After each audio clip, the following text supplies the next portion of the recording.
Welcome to ACC Career Mode by ACM Racing. ACC Career Mode is back and better than ever, with a 3-month-long series containing over 50 races with mixed formats and challenges.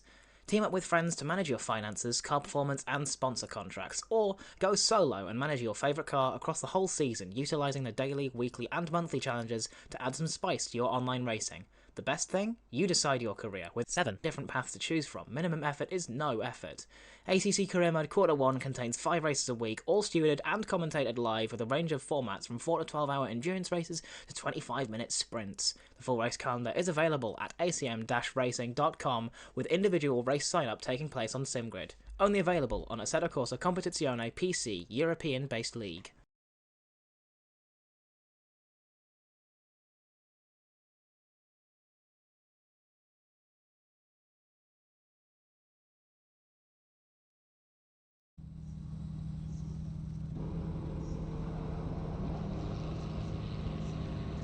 Good morning, race fans, and welcome into the start of a new year. Happy New Year to everyone. I hope you all had a fine festive period. Of course, on behalf of ACM, my name is John Wright, bringing you the start of the 2026 Endurance Series.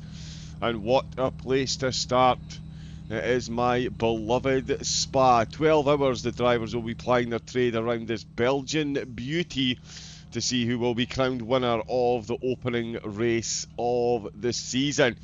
Today's race and series, audio, brought to you by G-Portal, offering premium game services with the best hardware and a clear web interface with very fair pricing. And also RaceForge, the first free open online directory for ACC setups by the community, for the community, with the ability to compare, share and even edit setups from the website itself.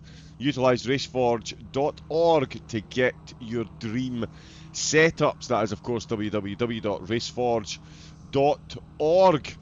So make sure you get over there. And yeah, get yourself some free setups and help support a company which supports our beloved sim racing. As I say, we are here for 12 hours of racing. The drivers eagerly on their way out of the pits. The mad dash has begun, folks.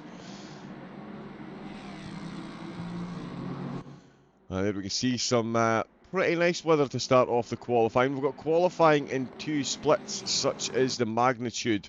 A number of drivers that we've got out in this series. We had 85 car grid. It looks like we've got 77 cars that have signed up for today. So we'll see. We'll see how many make it through turn number 1. Let's face it. That is a lot of cars at Spa. As I say, 77 teams have gotten themselves signed up. That's a lot of drivers. That's a lot of track time. It's going to be a lot of pit stops as well. It's going to be a fun one, that is for sure. Let me just fix a couple of things.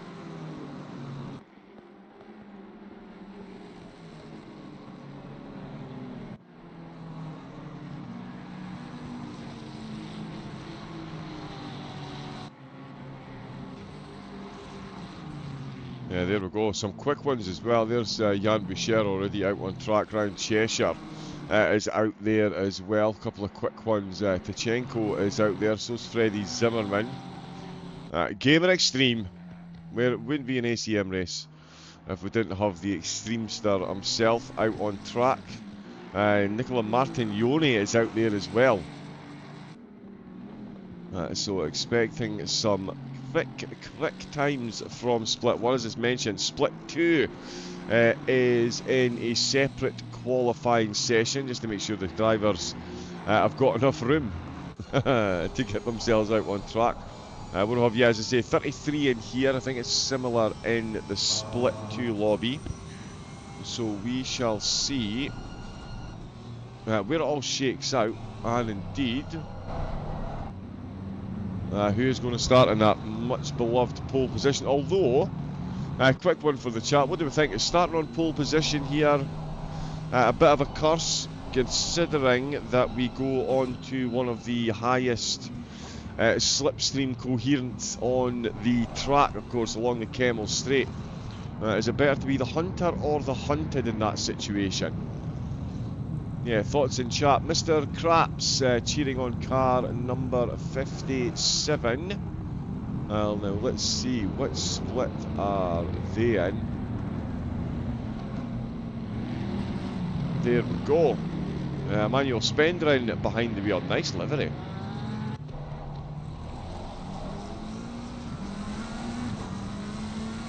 We do like that. Remember as well, if you do want any of your teammates or friends, if they are racing, if you're wanting them up on screen, just give us a shout. Cheeky please in the chat. We're happy to cover as many of the teams and drivers as possible. Of course, with this many cars, a couple of little technical things. Bear with me a minute.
There we go. Quick shout out to my broadcast partner as well, TrackSpot TV. He is going solo for the whole 12 hours. Oh, nice.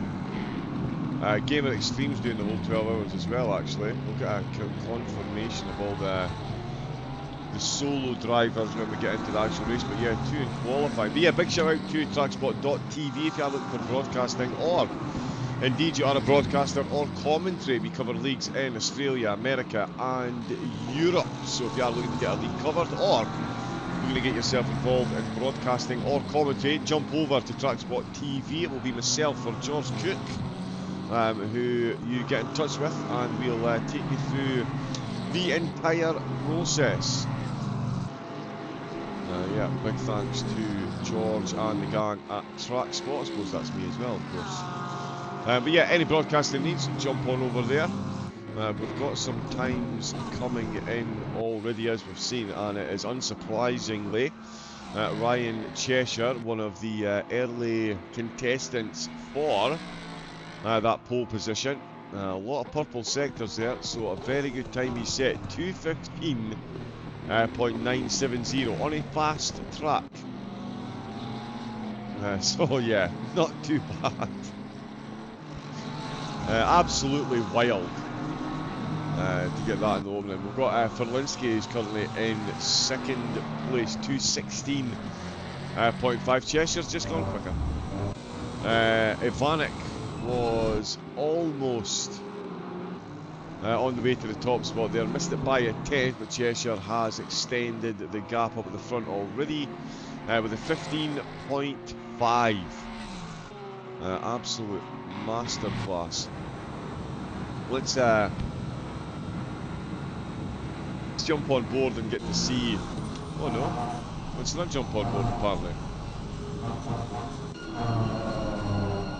Well, let's jump on board and see, of course, off the end of the Kemmel Straight through the Melmedy complex. This on lap 1 The whole lap on that was, I mean, look how far out on the curbs he is. Down the hill we go. Double apex here. He's very quickly catching the car ahead. This could compromise his lap. Of course, the car ahead's on a big wiggle there. They've almost lost it. I think that is going to cost Cheshire a bit of time. Oh, he's going to go for it. Down at the Puon yet. The Porsche is backed out of it. They're not on a flying lap, so that would have been blue flags there. But through Puon we go, the long left-hander of Destiny, and then into the campus complex with three of the most important curves about to arrive under the wheels of the Mustang that's on screen. Heading towards Stavolo and of course Blanchimont. You need to be good on this one here. Again, so much of that exit curve, it widens the track by an extra couple of feet almost, and then again that Stavolo exit absolutely on the money. We head now of course towards Blanchimont, where angels fear to tread, but race drivers don't fear going side by side. No, it's the mechanic's problem to fix the car. So why would they worry? Nope, not a shot. Cheshire comes flying through, and then of course into the final chicane, which is the final chicane. Of course, the bus stop chicane was removed a few years ago as Cheshire removes himself from the track. Jan Boucher finds himself up in second place. Team Boucher, once again, I believe it is Jan, Julia and Christian that are running this week. It is indeed. So we'll see how they got on. Jan, very much a top split driver, 2:15.772 his current time. In fact, let me see if we can get some times up on screen for you.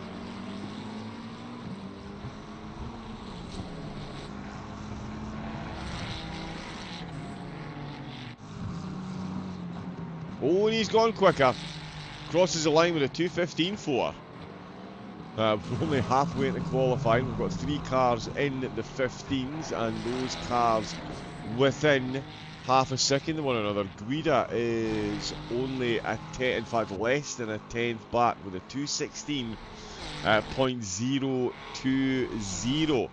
But as Jan Boucher slower in Sector 1, purple Sector 2, improved his own time in Sector 3, not quick enough to get a purple sector, but still quick enough to take the fastest lap, so he has definitely got more pace under that hood.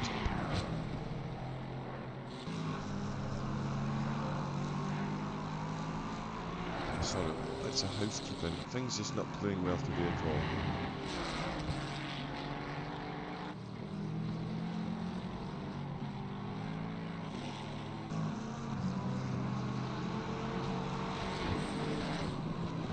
So yeah, we'll see how the driver's getting on. Any predictions in the chat? Who are we cheering on? Any more solo drivers we need to be made aware of? And are we holding...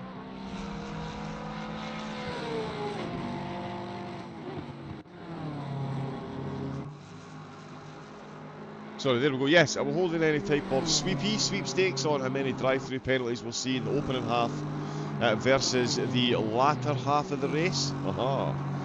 Yes, an interesting proposition, that one. Who picks up the penalties early and nurses them to the end? Who picks up the penalties late on after a clean early run through the race?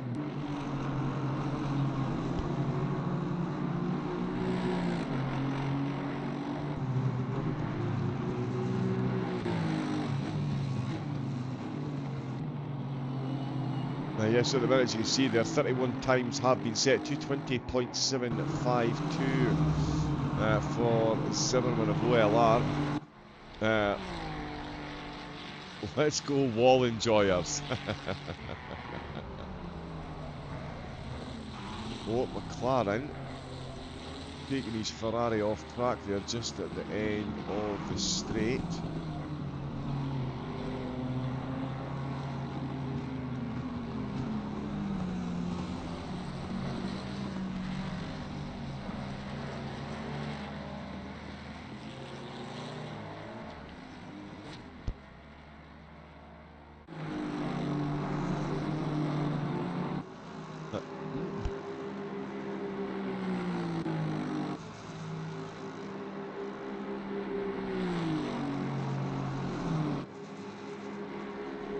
will have a server restart procedure to go through as well, just to make sure everything is up and running and we can get all the cars in. We will have a couple of moments between the quali session ending and the race server getting up and running. We'll get a full rundown of the quali results when we get everyone in. And we'll get a rundown of the grid. We'll keep having a flick about the grid here and see how everyone is getting on. As you can see, they're still setting time. 6.5 minutes to go. The vast majority of the cars out on track. We do still have 4 in this session that haven't set a time yet. So we'll see how they go on. Now I wonder... this is split 1, so imagine any driver that doesn't set a time in split 1 will start behind the split 2 drivers that did set times, obviously, and then ahead of any split 2 drivers that didn't set a time. So extra headache for the stewards. Go 57, another one, another person cheering on car number 57. It's Dom Yen F. Hopefully I've got that one even remotely correct. Spasha Bushkin Azafkin, thank you very much indeed. Crazy lap times on top here. Yeah, they're a bit quick. Boucher and Cheshire, they're not bad behind the wheel of these cars respectively. They're decent, it's safe to say, they're decent. Bit of talent there, bit of talent. Might be quick one day, I don't know. But yeah, 15.3 for Cheshire. With 2 purple sectors, you can see Boucher holding the fastest sector number 2, so it is these two that are battling it out at the moment. We've got Go-Kart 12 in split number 1, that's Joey McLaren of course in the Ferrari. A few liveries not working, we'll hopefully get those synced after the quali session. 5 minutes left of quali.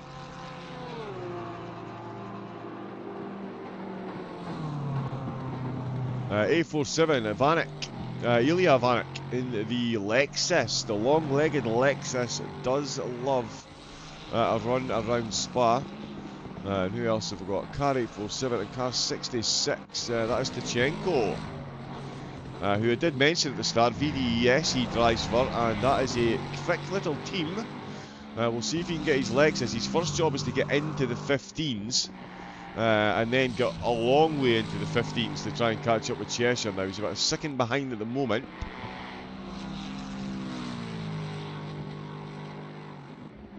Certainly the top end speed of that thing along the Kemmel Straight, he should be in fairly good stead.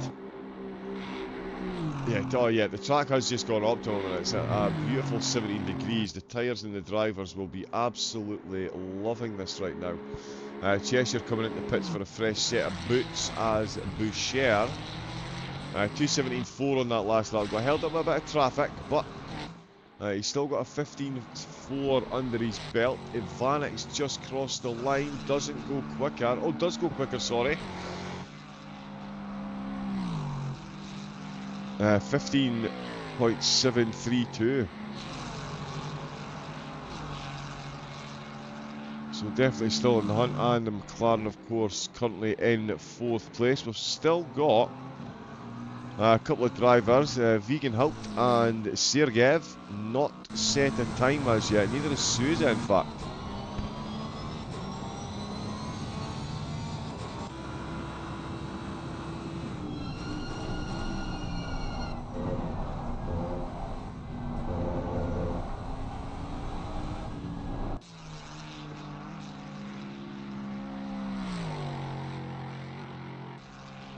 Yeah, so we'll see if we got on. Apologies if there is any visual issues.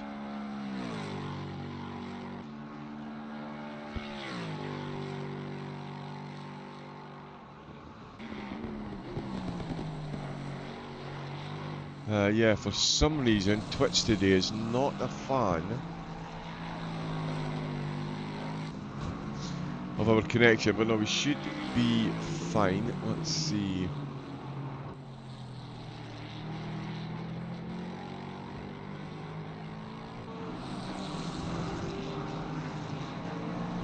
Technology. 'Tis a wonderful thing, to be sure, to be sure. VDES, let's go, brothers. We've also Liptus, Team Half Drunk in the 628. Now, are they split one? 628. They might be split two, but so they will be on screen soon when we get the two merged. And then we'll see. It looks like we are going to have somewhere in the region of a 60 to 70 car grid. Oh, the chemistry. Be a 16 wide slipstream train, or will they take Paradise and make it a parking lot? If you know the song, you know the song. If you don't, you're far younger than I am. Cheshire 2:15.3, Jan Boucher 2:15.4.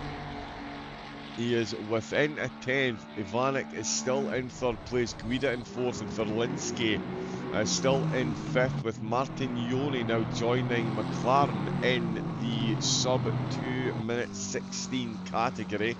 That is the top 7. Now gone under 2 minutes 16, just outside that mark is Aidan Tan, who finds himself in 8th place with a 2:16.1. That's about 3 seconds quicker than I've ever gone around here, and it's only good enough for P8. Incredible. The drivers at the bottom are starting to get times. We've only got Veganhout, who is not going to get a time set. We've got 30 seconds left of quali, so he is not going to get a time set. So that's 32 time set here in split 1. Let me just check and see what we've got for split 2 at the moment.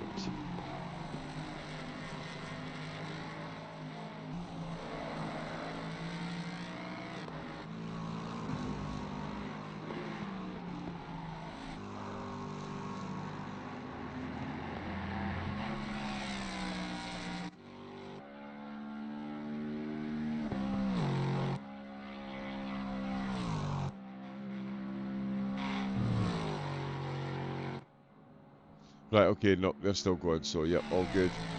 Cheshire is still out on track, as we can see. This is his last chance to secure that on. Boucher is looking good. He's going to cross the line. Oh, and it's not quite good enough. 2:15.370. Cheshire with a 15.342. 28 hundredths separating the two of them. No, it's not. There's 3 tenths separating them because Cheshire's done a 15.0. Absolutely wild. Absolutely wild. We do still have a couple of drivers out on track, I believe. You know, they're all returning to the pits now. McLaren, sorry, is still out on track. It doesn't look like this lap is going to improve any for him.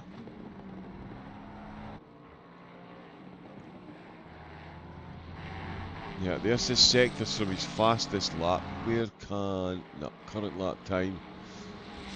He is 2 tenths up here. Now we've got Verlinski and Martin Yoni, both on 2:15.8.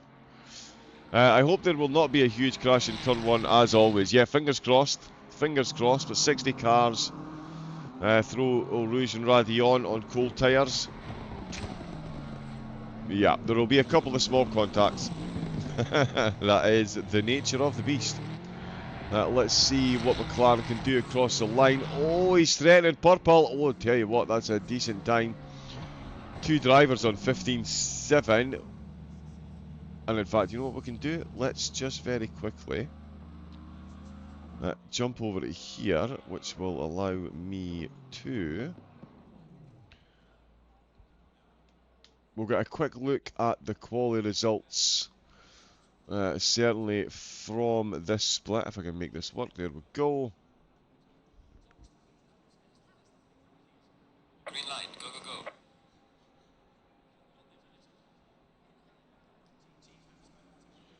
Oh, and the times have gone, but there's confirmation. It is Cheshire who took the top spot, and they are all now leaving because we have to get ourselves into the race server. everything getting reset just to make sure it all works. Of course, remember as well, if you do want to help support the organisation here at ACM, they've now got their patron sign-up well underway. 2 tiers of membership, $1.99 for the basic package, it's only $5.99 a month for the most popular and the top package. You even get a 7-day free trial, so make sure you get over there.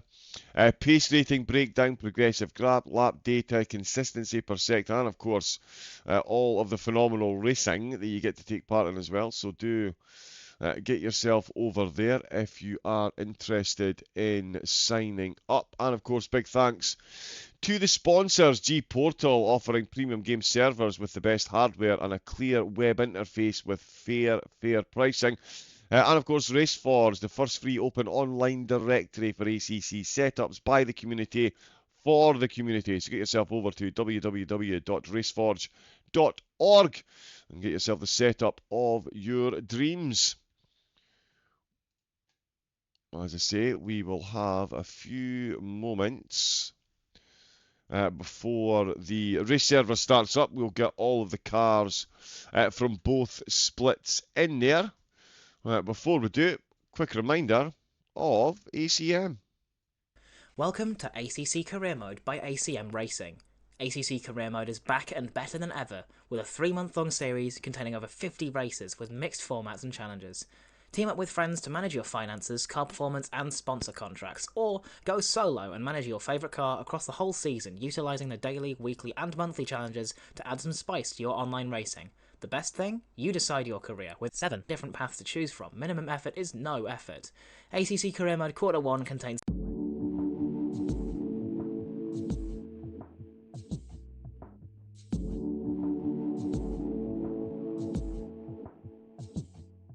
Welcome to ACC Career Mode by ACM Racing.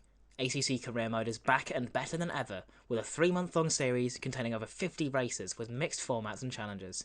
Team up with friends to manage your finances, car performance and sponsor contracts, or go solo and manage your favourite car across the whole season, utilising the daily, weekly and monthly challenges to add some spice to your online racing. The best thing? You decide your career, with 7 different paths to choose from. Minimum effort is no effort. ACC Career Mode Quarter 1 contains 5 races a week, all stewarded and commentated live with a range of formats from 4 to 12 hour endurance races to 25-minute sprints. The full race calendar is available at acm-racing.com, with individual race sign-up taking place on SimGrid. Only available on Assetto Corsa Competizione PC European-based league.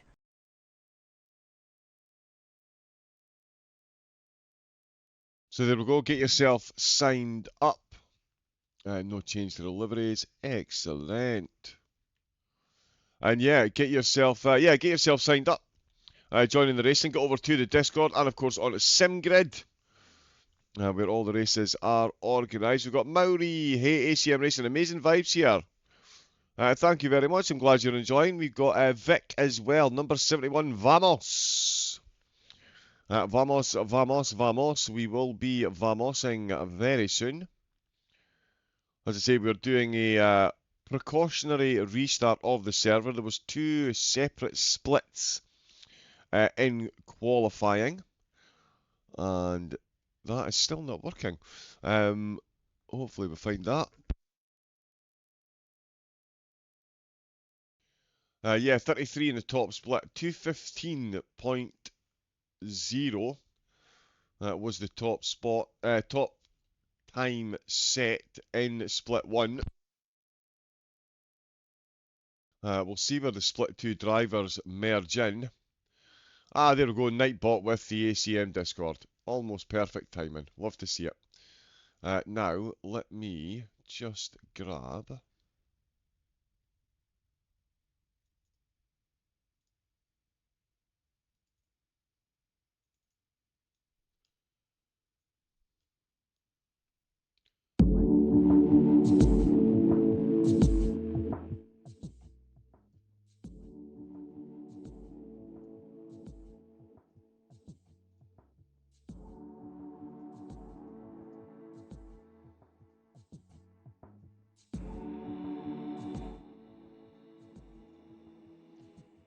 Perfect. We'll pop that on in the background. It's actually working. Nice. There we go. So as I say, just a few moments to wait until the server gets reset.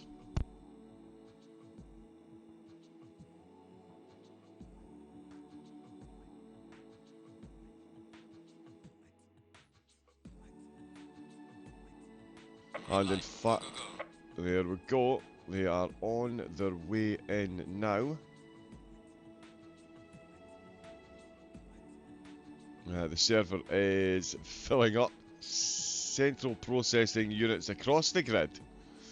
Absolutely freaking out at the moment as everyone joins with their livery. But we'll have them all in very shortly indeed, a few of the teams. Quick driver swaps from the quali driver as well. We're up to 48.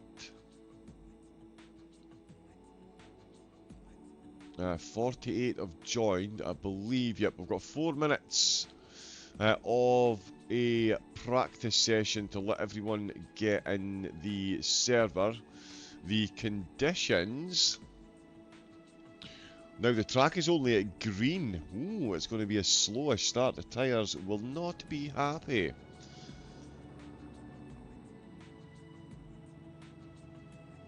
There's Boucher and Cheshire in. Yep, we're now up to 52. Excellent, excellent, excellent, excellent race, gentlemen. Excellent race. If you know, you know. We will see. Yeah, it'll be interesting to see where the split through 2 drivers slot in. And of course, how many we've got. We're here, of course, for round number 1 of the ACM 2026 Endurance Series, starting with a cheeky little 12-hour gallivant around Spa. Of course, 65-minute stint timer will be adhered to by the drivers. Don't see there being much chance of double stinting tyres here, so it will be a straight shootout in the box. No need to change the brakes either, with it being a 12-hour run.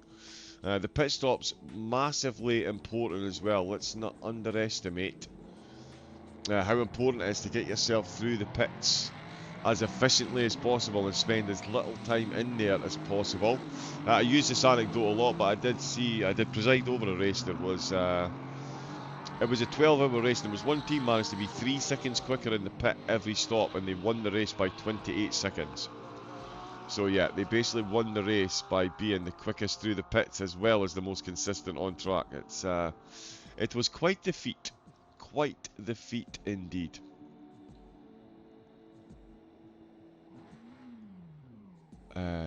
Oh no, that's not the results. My apologies. So yeah, we'll get the cars out on track very soon. What have we got now? We're up to 61 in the server. I've got a few of them out on track as well, actually.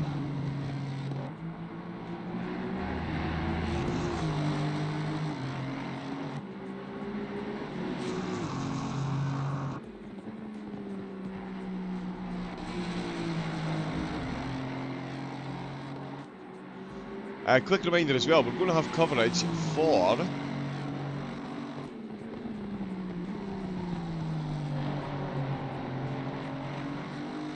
the opening 2 to 3 hours of the race. Let me just check.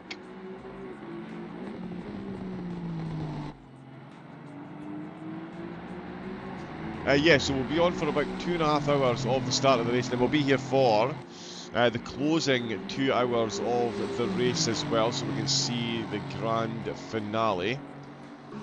I'm sure there's going to be plenty of drivers streaming their POV, so do let them know in Discord. I'm sure there is some place in there you can share your streams.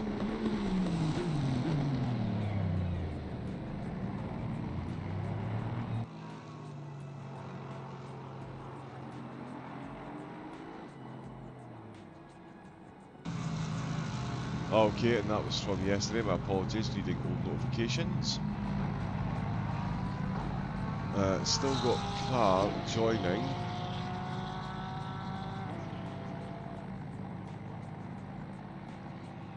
Got a few drivers with the slot command. What we're up to now, 62.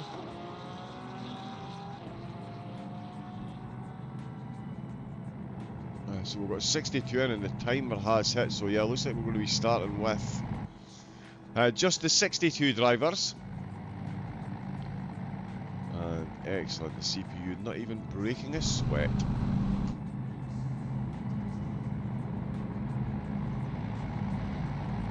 So let us bring up this and this.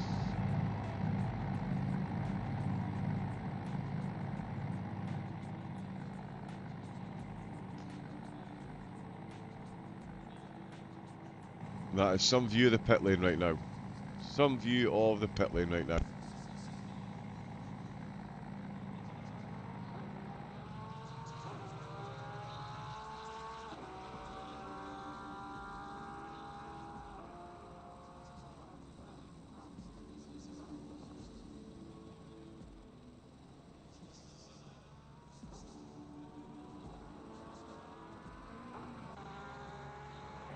Yep, a couple of drivers sneaking a cheeky extra warm-up lap, although with green track, if it's going to be green at the start of the race, that really is going to be a fun one for the drivers, trying to get some warmth in the tyres.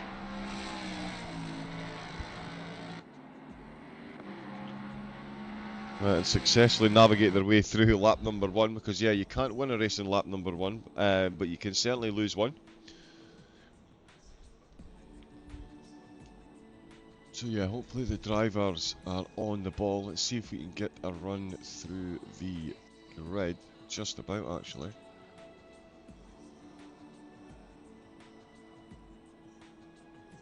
Oh yeah, sorry, yeah, the cars are just lining up on the grid. In fact, that should be rotating. Oh no, that's just the background, my apologies. Yes, the cars are gridding up now. Sorry, I was just letting them all get into the server.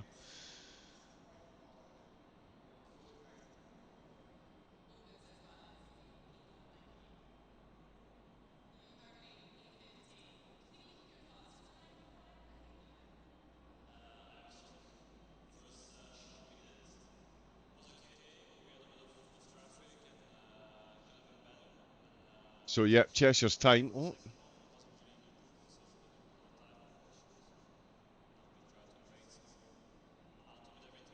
Sees him on the top spot. Yeah, I did think the split one drivers would remain unchallenged up at the top, and that is certainly the case in the top 4. Top 7, sorry, no one in split 2. Unsurprisingly, they made it into the 2-minute 15s. Oh, that is a nice livery there. The Project Loki. Let us know who you're cheering on in the chat. Let us know which teams it is, and drivers particularly you've got your eye on. I know we've got at least 2 drivers doing this solo. Gamer Extreme being one of them. He's going to start up in 26th. Who else do we have? Oh yeah, Spendrim. He's starting in 32nd. We've got Ewan Cox driving solo, as well as Soham Kapoor driving solo as well. So 4 solo drivers for the 12-hour extravaganza. Car 57, be safe in turn 1, mate. Turn 4 is the one you want to watch here. I know Oruge and Radion are going to be interesting, but on the way into Melmaday, off the Kemmel Straight, that really is going to be a spicy one. Will turn 1 be a parking lot? Or will it be the slipstream extravaganza we know and love along the Kemmel Straight? We'll see. We shall see, we shall see, we shall see. Look at the size of that grid. The rolling starting, we're going to see teams right back towards the final chicane, if I'm honest.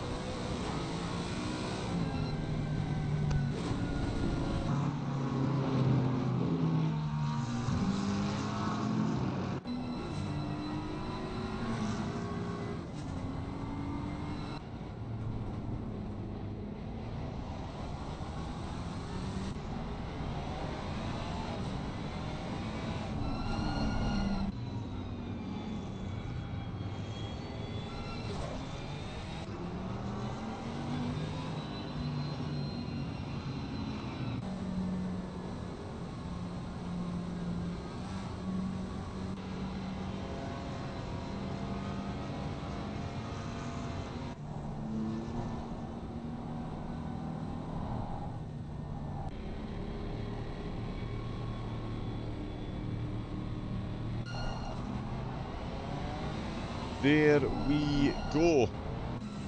Is this in real life? No, this is Assetto Corsa Competizione. I mean, it is happening in real life. We are really here. But no, there is no one on an actual physical racetrack. No, this is Assetto Corsa Competizione. Much less of an engineering bill and mechanics bill in the sim racing than there is in real life, that is for sure.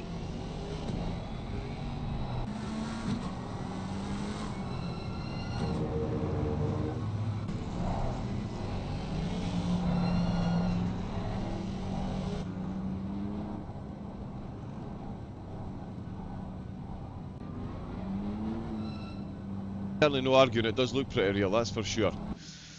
Even with the foliage turned out. Ooh, Callum Blythe is starting from the pits. That is a bold strategy. Or is it a bold strategy? It's Spa, it's 60 cars. It's a... oh, the track is up to fast now, it's 16 degrees. Wow. Wow, this is tumultuous for the drivers. So they're going to look for the track to get to optimum. It's going to take a couple of laps. It shouldn't take too long, to be fair, given the number of cars that are actually out on track. We'll see how many do survive lap number 1. Then, of course, there's going to be the end of lap 1 pit stop. Someone is unfortunately going to get collected at some point during the opening lap.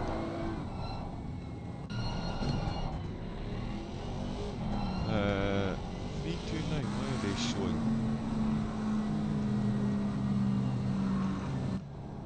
Alright, okay, yeah, we've got a couple of cars that are starting in the grid, and we've got one of the cars who seems stuck.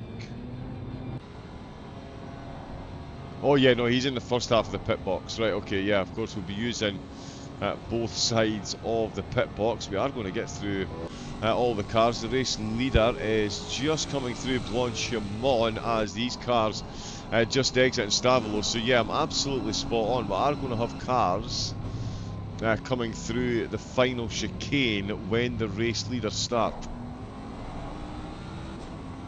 That is going to be one. Oh, yeah. So they're going to be racing right the way through the field. Are we still going through?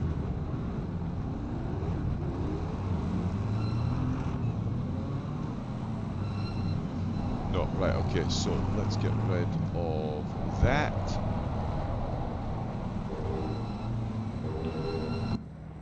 And jump up to the front of the field. Again, you can see on the track map there. Oh, they might just be out of there actually. We've got La Source to get round. This will become turn number 1 on the next lap.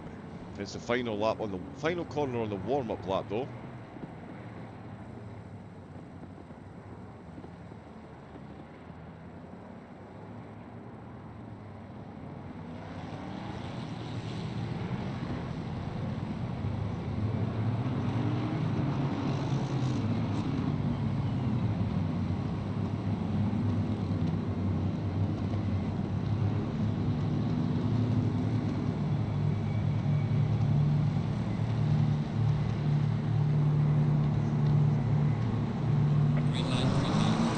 Here we go then, green lights, and we are going. His foot down, it's flat out. Oh, and it's Ryan Cheshire with a very, very, very good start indeed. Jan Boucher almost getting the drop on him. The second row have gone side by side onto the Kemmel straight. They're not giving up the slipstream to Joe McLaren. He has got himself in a very good position. We've got no camera control at the moment because of the number of cars. Oh, and we do have an incident.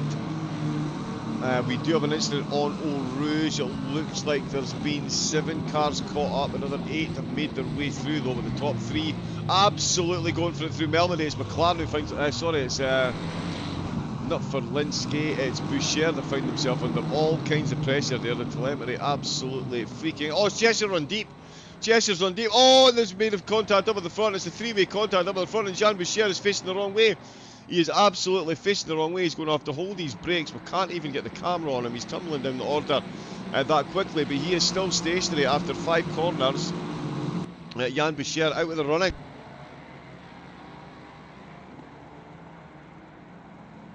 Still stationary, waiting on the traffic to go past. That is an absolute nightmare start for Boucher. Can we even catch up with him? Where is he gone? Oh, we've got another car, Joe Carroll as well. Oh, he's taking a big impact just after where the Boucher incident took place. Oh, so much has happened there in the opening couple of corners. Cheshire, though, he's held on to the lead from Guida in second. McLaren now up to third place with Ivanek now in fourth. For Linsky is in fifth position. Everything moving a bit slowly. So yeah, McLaren up to where is Boucher is down in 26th position. Car number 310. Let's have a look and see. Yeah, broadcast software running a bit slowly today with a number of cars, but hopefully still have access to replays.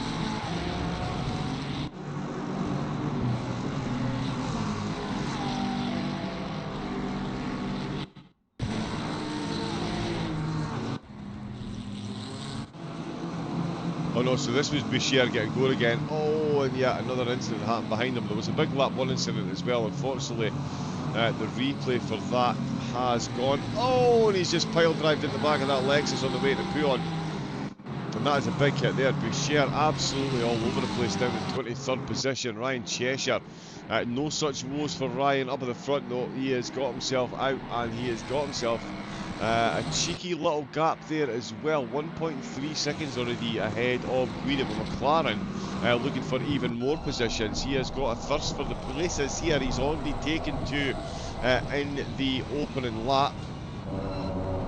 Minor connection issue there, hopefully that's okay. But he is absolutely hunting down second place for some more early gains. As I say, up 2 places. We've got a couple of drivers who have tumbled. Jan Boucher, of course, down 18 places. Oh, we've got a few cars in the pits as well. Let's see if we can bring you coverage of who that is early doors. So much going on, as you would expect. We've got Carabetti and Harnett in the pits. Lucas Alberg on the way in.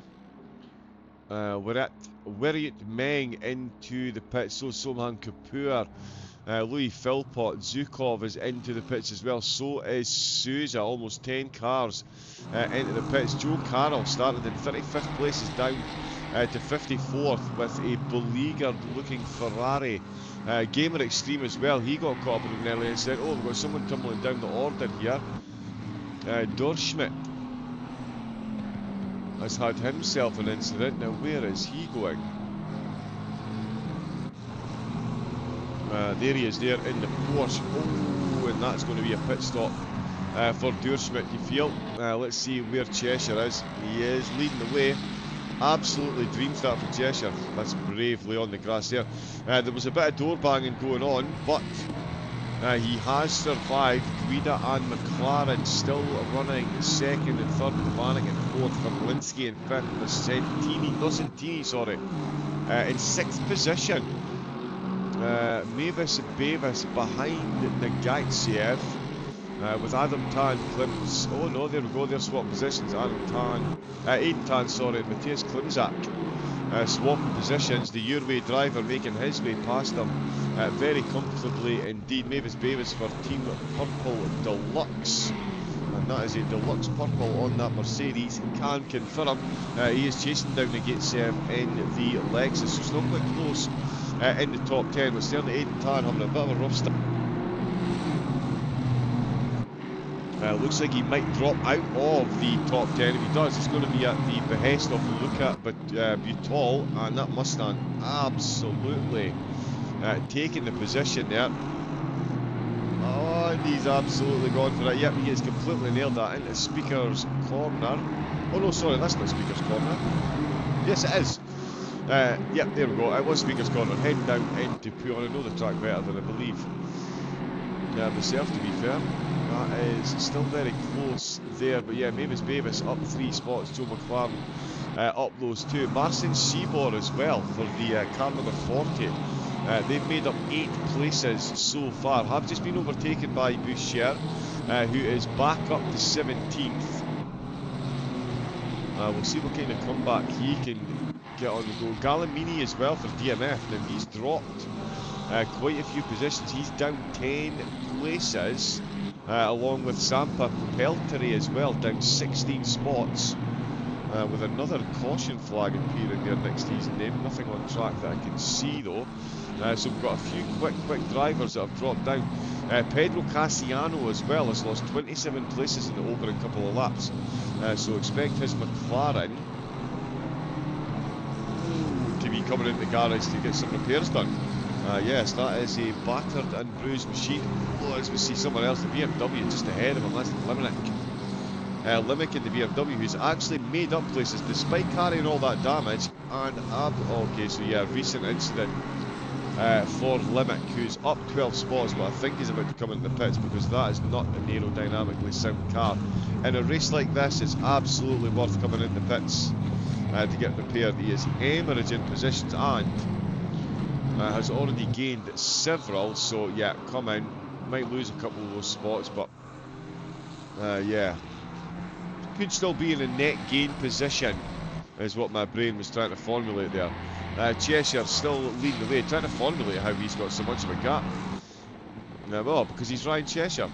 Let me see if we can't make this work a bit better. No, pardon. So yeah, he's still a second ahead. McLaren in third. Ivanek is now 2.3 seconds down on that group. Closest battle in the top 10 is Team Purple Deluxe's Bevis.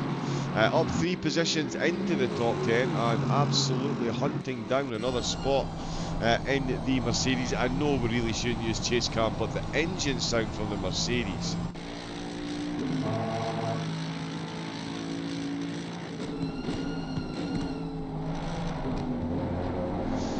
I mean, if Thor was a motor car, surely it would be a Mercedes. But yeah, Bevis for Team Purple Deluxe, gratuitous bonnet cam, methinks. Hunting down Nocentini. Now this is going to be an absolute ding-dong battle. Nocentini in the Aston Martin gets a very good exit out of Stavolo, and he's now latched on firmly to the slipstream of the Lexus ahead. It won't do him much good. The Lexus top end is a little bit quicker than the Aston. The Mercedes slower than both of the cars ahead, but certainly a good all-rounder. Let's see what they can do on the brakes into the final chicane. It is Lexus, Aston, Mercedes as Bevis. Oh, we've got a yellow flag with McLaren. So we'll jump up to there. He's got Guida firmly in his sights at the minute. Oh, Guida maybe running a bit wider and a bit deeper into La Source there than he planned, and that really does give Joe McLaren a very, very, very good setup opportunity for the braking zone on the way into Melody. Needs to keep it neat through here though. What a run that is by McLaren through Eau Rouge and Radion.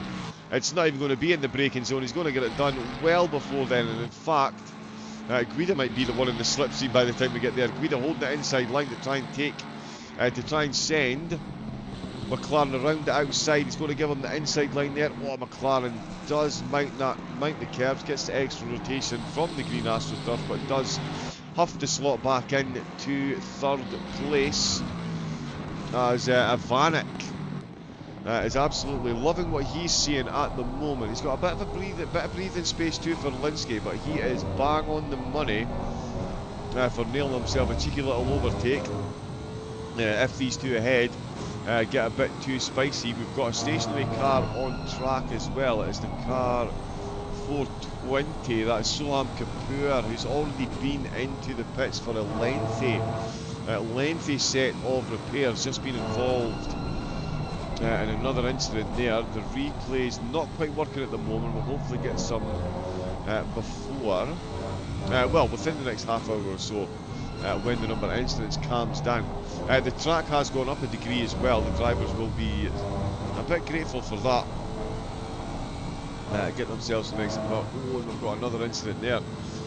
Car 57 that was getting cheered on in the chat, they've just had themselves a bit of an incident as well with an off-track excursion. So hopefully not too much damage there again. We'll check up on that in a moment or two. But yeah, it's been quite a start. Oh, and that's McLaren there taking an interesting line through the final chicane, and that is going to open the door up massively there for Ilya Ivanek. Is he going to get a move done here? I tell you what, he is now in a similar position to one that McLaren was in on the previous lap. McLaren not able to take the position on that occasion, but certainly Ivanek is going to be having a look at this one. Look, he is, he is a bit closer, and he is in a Lexus. Let's see those long legs along the Keppel straight, and if they can jump McLaren and get himself into a very early podium position. Still got 97% of the race to go, so certainly early doors. Look at the Lexus in the slipstream. Is he going to have enough oomph to get side by side into the braking zone? He's certainly looking to do so. Not quite close enough. McLaren holding on to the position. Good use of the brakes here. Maybe a little, just a fraction too much on the brakes, but he does manage to hold on to it. Cheshire is sailing away. He's already 4 seconds ahead. His rear view mirror, there we go, looks very clear. Hammers his way over the curves, but yeah, there is the closest cars to him, so absolute dream start for McLaren. 2 minutes 16.607, his fastest lap so far, so already heading towards qualification. The drivers ahead find themselves in an ever-increasing pack as Verlinski has joined the fray.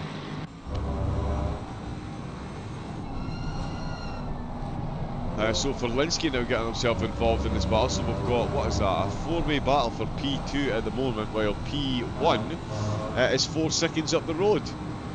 So yeah, nice bit of symmetry there. Certainly as far as Cheshire is concerned, massively leading the way. We started with 66, we've still got 65 in. 15 cars have been into the pits in the opening few laps, and there may be a few more coming in. In fact, 17 cars, sorry, Gamer Extreme. Oh, and Callum Blythe, they both started from the pits. They now find themselves 40th and 41st respectively. Oh, it's Mavis Beavis losing a position. No, trying to gain a position. It's Nocentini who is under pressure. He's looking for it up the inside. The Aston and the Lexus is still going at this one. And that Aston Martin is really feeling the pressure now. Whoa. Oh, and that again is a much better run by the car chasing through Eau Rouge and Radion. We've got some penalties coming in. We'll get the in-game tower up in a moment as well, so we can see the penalty distribution. Oh, and that is pretty close. Oh, and that is very close indeed. Tell you what, the Aston Martin really struggling in the braking zone there, and he is going to lose himself 2 positions potentially, because there is one done already. Mavis Beavis finds himself up another spot, and that is going to be 2 positions lost for Nocentini as Kilnzak comes from absolutely no place. Tries to send it around the outside of Speaker's Corner. He's got himself onto the AstroTurf, but he's got himself up into 8th place. That's Nocentini, 2 positions dropped in rapid succession. And just behind Aidan Tan as well is all over the back of Lucas Butol. Let's see, Nocentini still very much in touch there. The 4-way battle for P2 is in cat and mouse mode at the minute. Verlinski looks like the quicker of the 4 at the moment, to be fair. He's sitting in 5th position, so could be looking for an overtake there. Jan Boucher has been on an absolute worldie of a charge.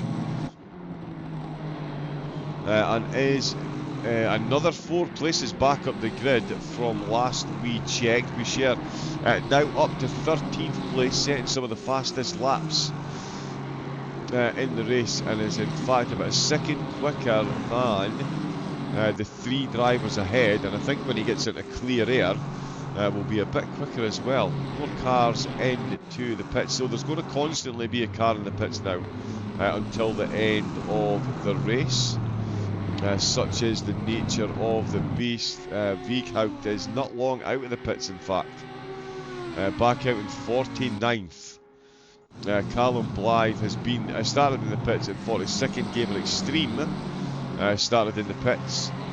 Now up to 39th place.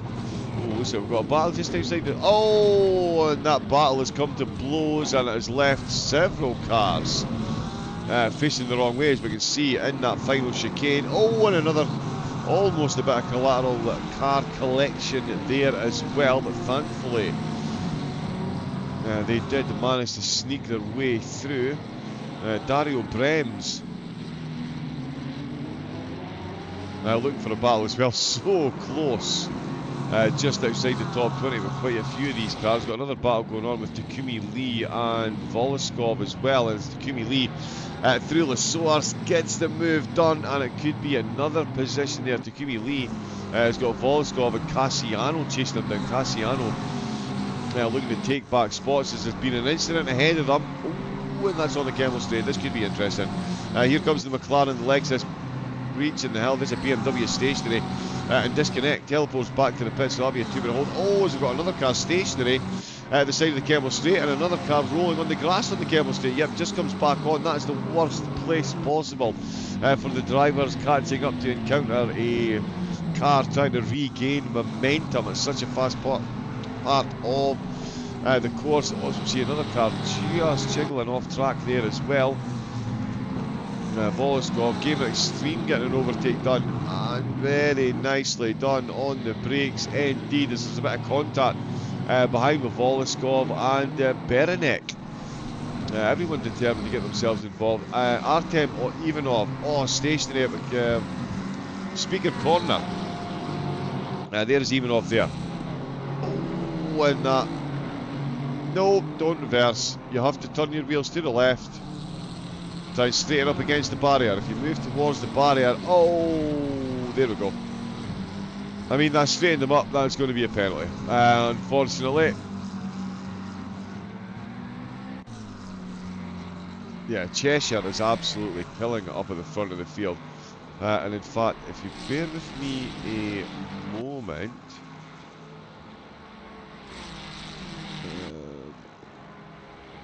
It's pretty close. Who is the Kimi Antonelli of this game? Jan Boucher.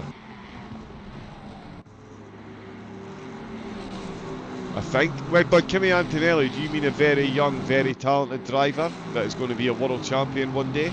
That's what I take to mean by Kimi Antonelli. I'm not sure. But yeah, certainly from my perspective, I would say that Kimi Antonelli, young driver, very talented, going to be a world champion one day. Jan Boucher. I'm sure Jan, pretty young. Who else we got? Luke Whitehead, slightly older than Jan, but ridiculously quick. Oh, McLaren with the yellow flag. He's off. McLaren out of podium positions. Car number 12, please work replay. Let's go. We've got ourselves a replay working. Let's look on Helicam. Oh, now is this an unforced error? There's no why is he on the grass for so long?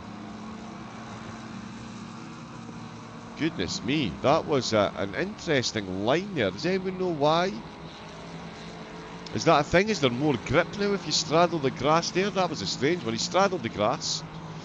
Had two wheels on the AstroTurf, and that has sent him, or sent the Ferrari absolutely bouncing when it made contact with those curbs. And that is McLaren ejected from podium consideration in this early stage of the race. It's Guida now in second, Ivanek in third, and Ferlinski in fourth with a 1 second gap. Jan Boucher looking to put in another overtake. I just mentioned him. Let's jump on board and see how he gets this done in the slower car against the Aston. Wow. I think somebody needs to tell the Aston driver just how quick that car is, but there we go, up the inside. He's looking for the move. The Aston leaving a generous amount of space, and they make a little bit of contact on the way through. And that's a good run.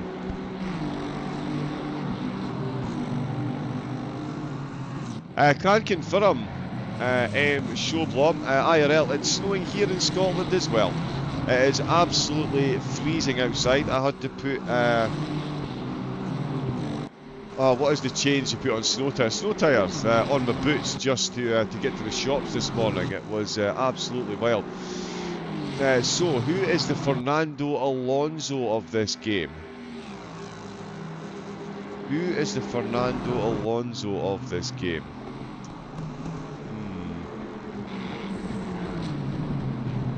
I do know the answer to that. I do know the answer to that. Who is the Fernando Alonso of this game? If I say George Boothby...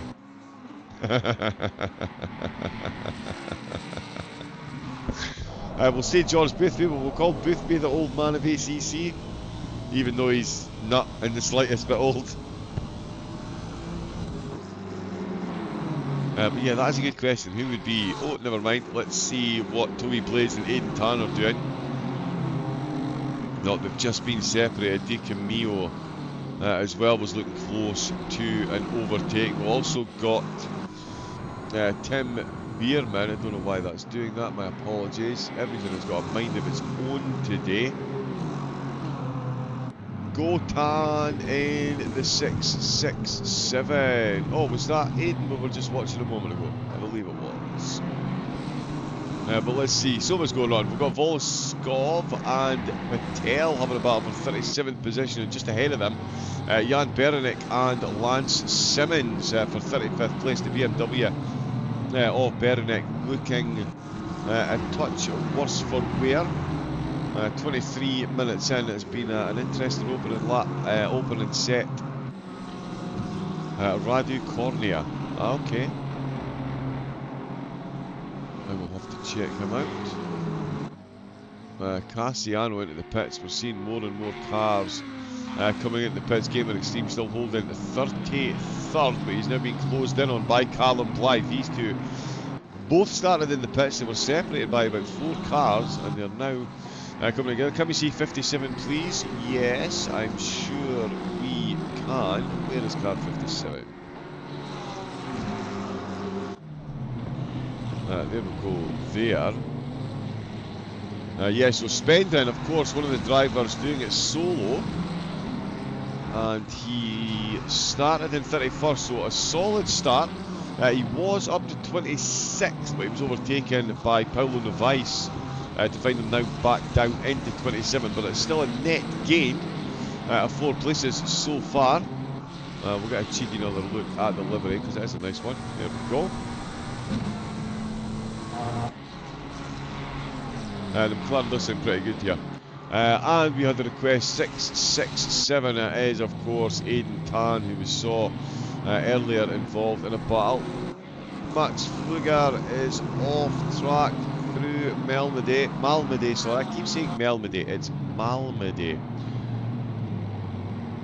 My apologies to any Belgians watching. Yes, car 57 is a good one. I'm not sure. It seems that Aidan's livery hasn't worked. I'm not sure what's going on there. Let's keep an eye on the podium positions. In fact, let's give a bit of love to our race leader. Oh, drive-through for speeding in the pit lane for car 111. And in fact, let's do what I promised we were going to do. Let's bring up quick check of the penalties. In fact, we'll get rid of that.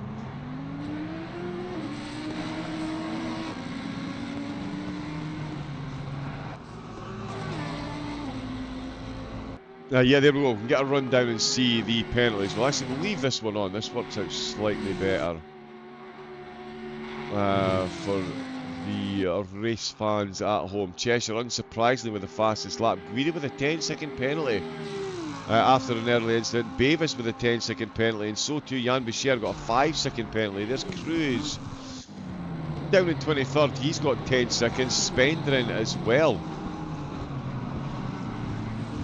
Picking up a 10-second penalty in the early exchanges. Dita Pong, or certainly the car Dita Pong is in. He's... There we go. Oh, that's looking bad in the bruise. 20 seconds there. Veghaupt with a 5-second penalty. Philpott with a 5-second penalty, and I believe we just saw, yes, a drive through. Edward Dan came in. They've been in 4 times already. It has been a rough start for the team, but they are still out and going, which you love to see. 7 laps down, they've got a drive through to serve within the next 2 laps, and we've got a battle taking place down outside the top 50. They're going side by side through the final chicane. It's Krotov trying to get the move done on Souza.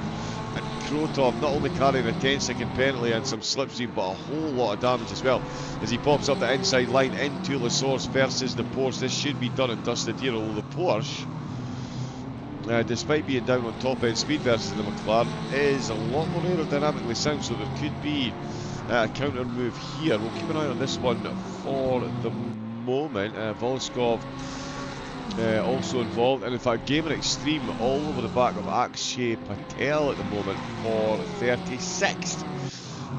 There is absolute barrel loads of action right through the grid. We've also got Philip Ferlinski hunting down at Vanek on Cheshire. Oh, Cheshire's in the pits. Cheshire's in the pits. The race leader has been involved in an incident or 2. Let's see what's happened here then. So the only traffic that he's going to see at the moment is going to be blue flags, and that car behind doesn't look like it's close enough to affect. Oh, ow. Well, there you go. The joys of endurance, racing the car ahead. Extra long interaction with the curb, and that is pole sitter and long-time race leader. They've led for the race up till now, but that's Ryan Cheshire into the pits after only 28 minutes now. That will of course reset his stint timer, which does make it an interesting affair. It makes it even more interesting for Gianluigi Guida in that beautiful looking Ferrari. It is Tempo Racing that are leading the way with Guida at the helm. Vanek is currently in 2nd place, but that could change. It is Lexus V Mustang, and I tell you what, I'm worried for the Lexus here, because that does say Project Loki, God of Mischief and stories, but yeah, certainly God of Mischief is what he's most known for Linsky. Let's jump on board. Great rear view mirrors in these Mustangs as well, absolutely phenomenal for broadcast purposes. So we can see McLaren behind. He's close to back within a second. But he's now got an entirely different complexion to the battle he was facing not so long ago. Certainly our race leader absolutely tumbling down the order. Now he's had to come into the pits. Literally just poked himself in the eyeball there. There we go. So where is Cheshire? Still in the pits. Oh, he's been stationary for a while. Down to 35th place. Gamer Extreme going to come through. And in fact, Gamer Extreme in an extreme battle at the minute. Ditapong and oh, Patel. That's a big bounce on the curb. He's going to surely run wide or lose momentum. Yep, he's going to do both. Losing momentum and runs wide. Patel, Ditapong and Extreme battling away for 40th. Oh, and that is a huge penalty going to be applied to Patel there. Unless that was net code, making contact on a straight is massively frowned upon. Do not do that. As Gamer Extreme tries to line this one up for an exit out of Melody. Oh, and because of the concertina effect of the cars ahead, he couldn't get to the inside to pull the cutback on him there. He's going to try to go round the outside of the double apex. No name, of course he is. Heading towards Speaker Corner, even though this isn't actually Speaker Corner at the moment, the angle of this has changed IRL for it to become Speaker Corner. Thank you, helmet homologation rules. Yeah, they've ruined Barcelona as well. Although one of the corners was ruined by the F1 driver, so let's not let them off the hook either. Oh, it's Gamer Extreme. He doesn't let Patel off the hook there. He got hooked off the curves, and there's going to be a blue flag going past. Or no, is that... that is the 222 machine. So that is Zukov, who's come from absolutely no place to try and gain himself a lap back. So yes, some quick pace there. So he's stuck in the middle of a blue flag. He's in a blue flag situation here. Oh, and there we go. That's what happens when you go off the track, and that is a big bounce off the curb. One little wiggle from one of the McLarens, and that has taken both of them out. Gamer Extreme will not be overly impressed with that one. That is a big contact there. Big contact. Speaking of big contacts, let's see if we can find out where our one-time race leader is. So there we go. Cheshire has come out behind the wheel once again. 37th position after 30 minutes. So what we'll do is we'll clock that and see how he gets on his comeback. Jan Boucher, the comeback is over half done, so he's regained over 50% of the positions that he lost on the opening lap. He's back inside the top 10 and is clocking some absolutely heroic times compared to the drivers ahead of him. So he is definitely still in contention. McLaren at the minute into the 16s, and he's almost into the back seat of Verlinski's Mustang. He is so close at the minute.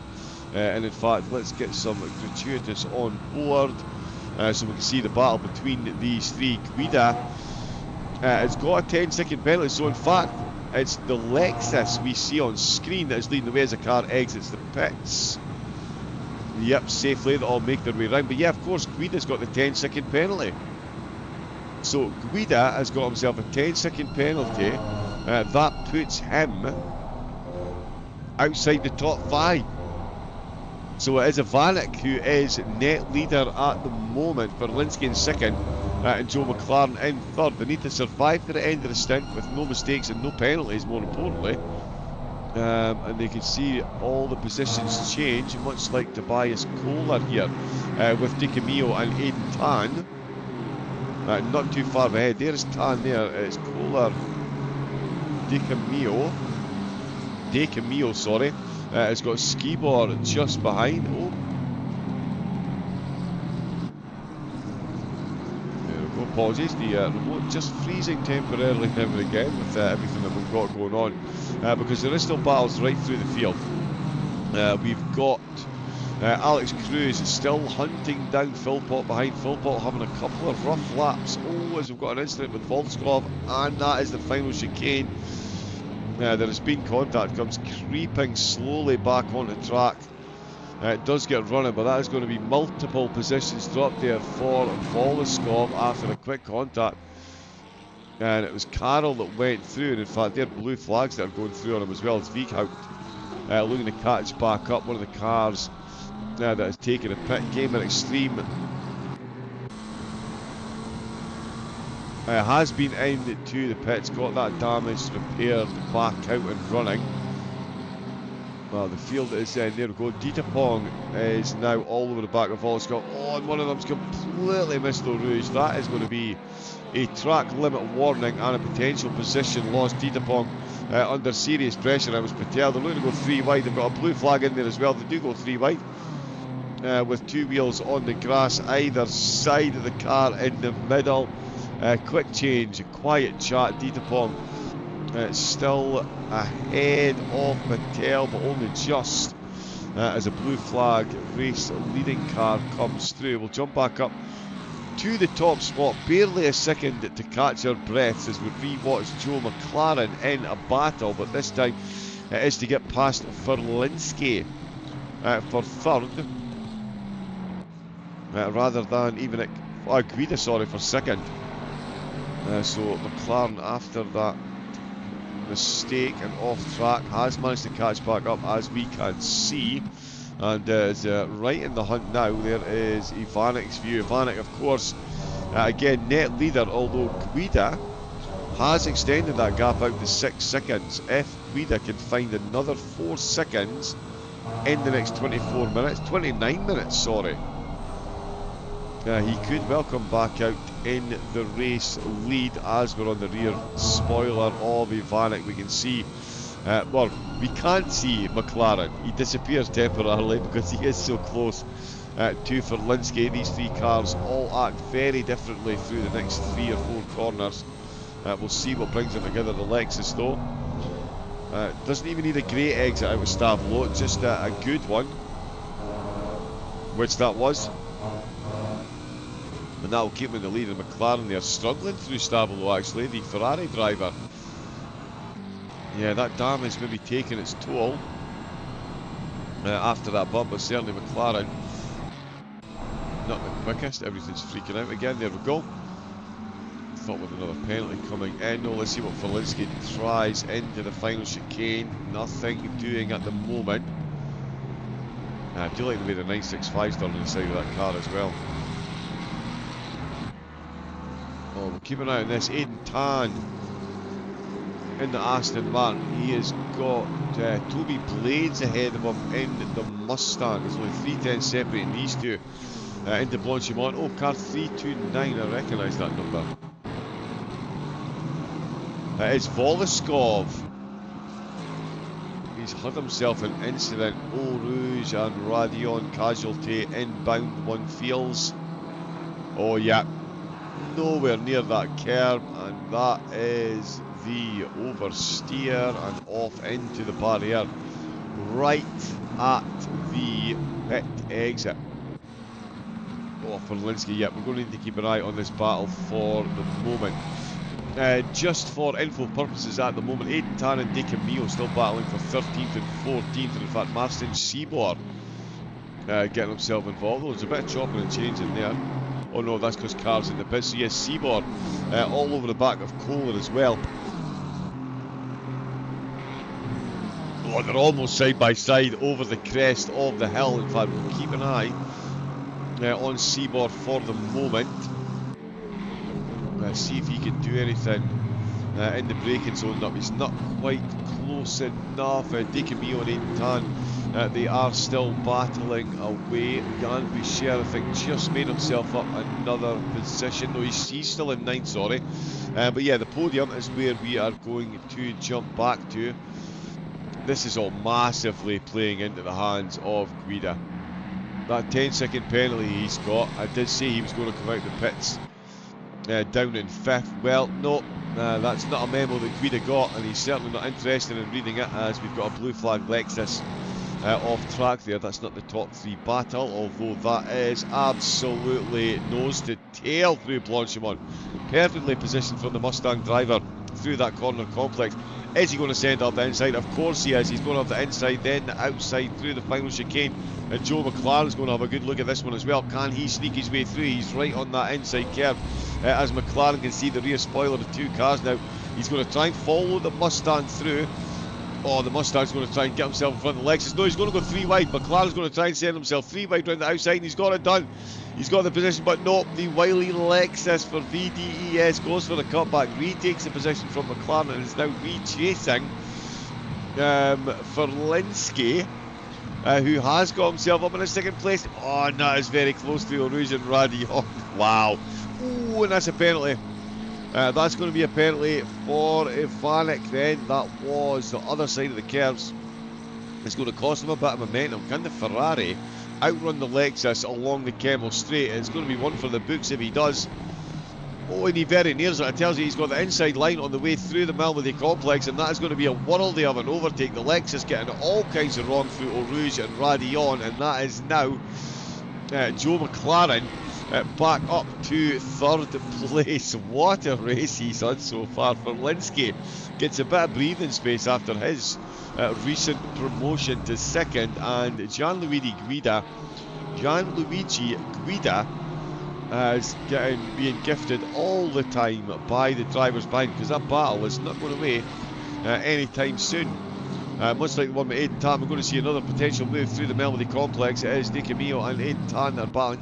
Ooh, that is the wrong side of the track for De Camillo there.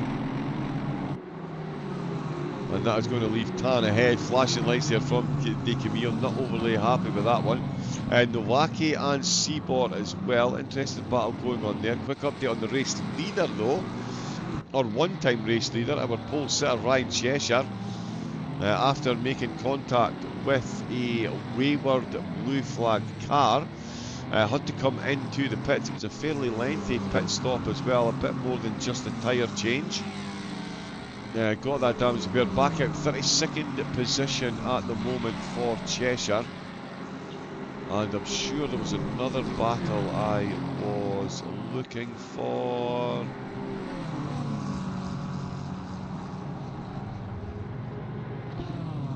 Oh, and that is Hansen just pulled over the side of the track. That's some kind of technical issue by the look of it. And straight back to the pits. Let's see what we've got. VIN is an approved car. It is Lexus v Lexus. It's Ansgar Mogil who is chasing down Octavian Robiu at the moment. They've got a battle going on ahead of them as well if they can get caught up. That could certainly make it an interesting one for positions inside the top 20. Yeah, but I feel like I'm doing a disservice to the podium. Nothing doing there between these two. Certainly a Vanek though. He's looking to get himself back past McLaren if he can. Guida. What an opening stint Guida's had, despite that penalty. Absolutely gaining mountains of time comparatively on the group chasing him, and that is exactly what he needs to try and negate as much of that 10-second penalty as possible. Vanek getting a bit lively there. Yeah, I've fairly gone through my water. Bear with me a moment or two. Make sure you all stay hydrated watching this as well.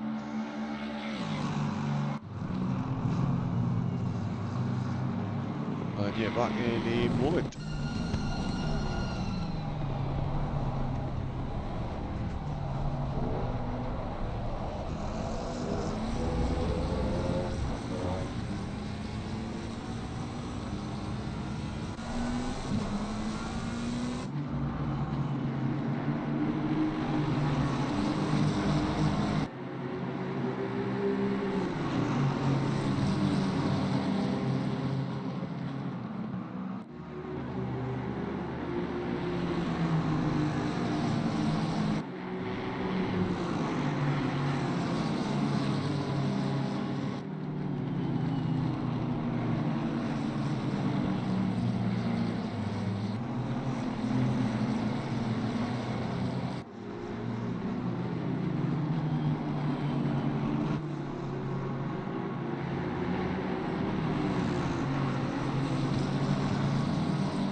we go. Well hydrated once again.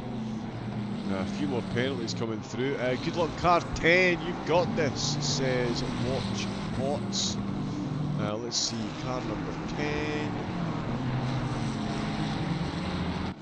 So I'm keeping on this battle here as well.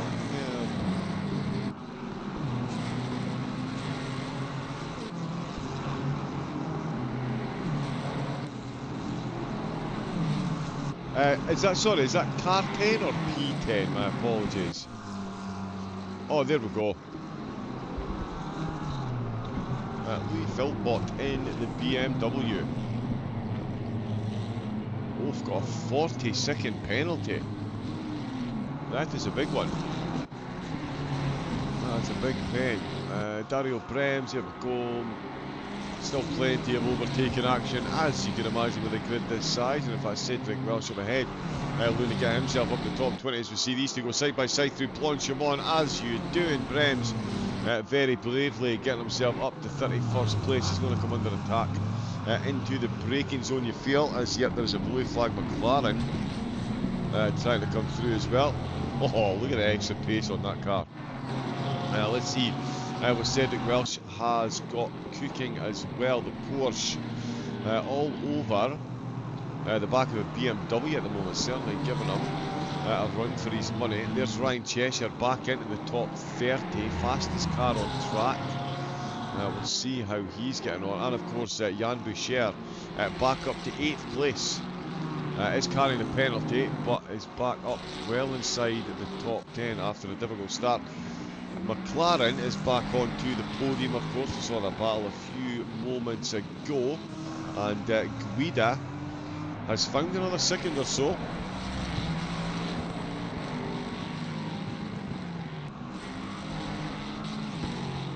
With 29 minutes left, he only needed, of the stint, he needed another 4 seconds. He now only needs 1.3 in the next 11. So yeah, Guida is looking very good to maintain the lead of the race when he comes out of the pits, despite that 10-second penalty.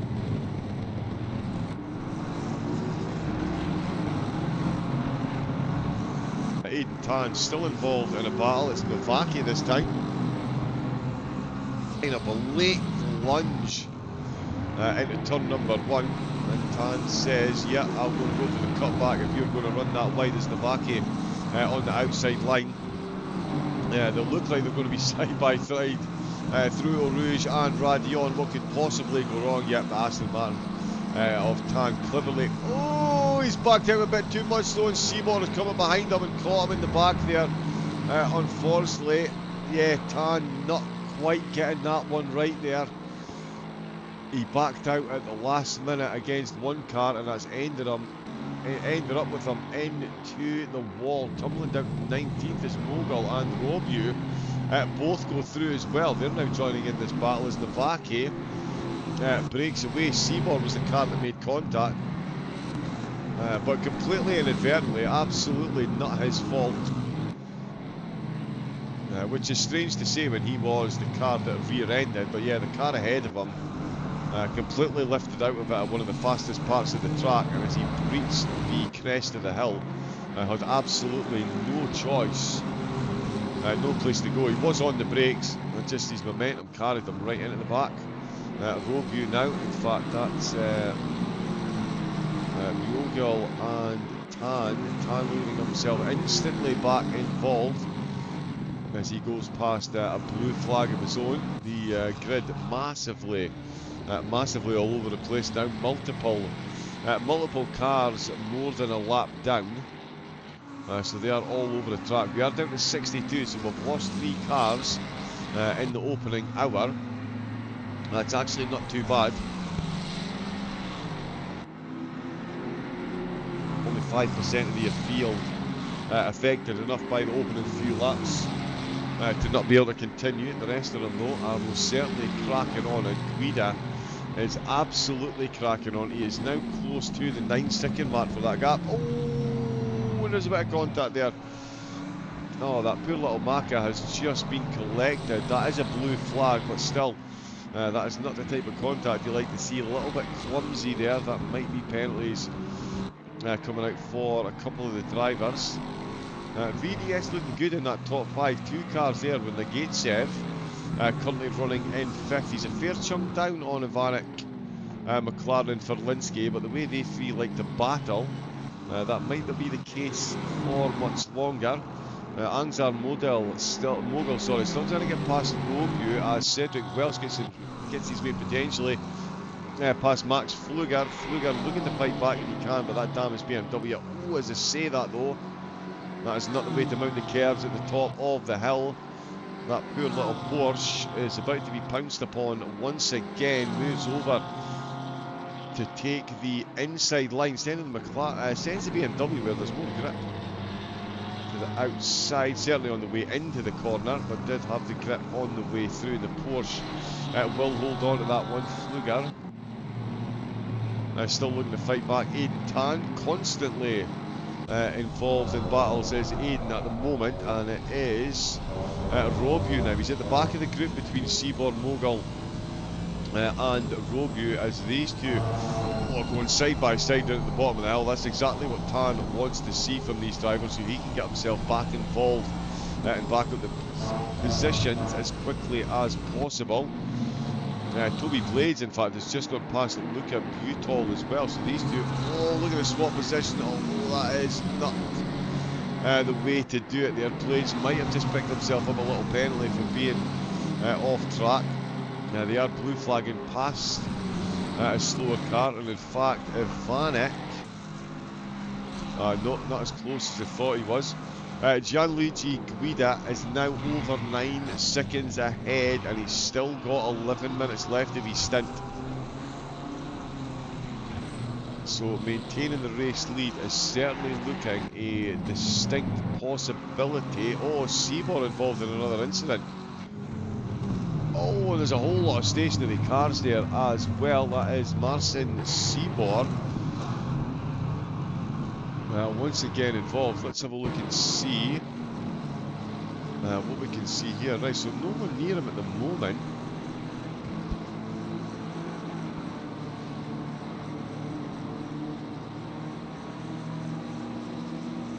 Oh, neck. Oh, wow.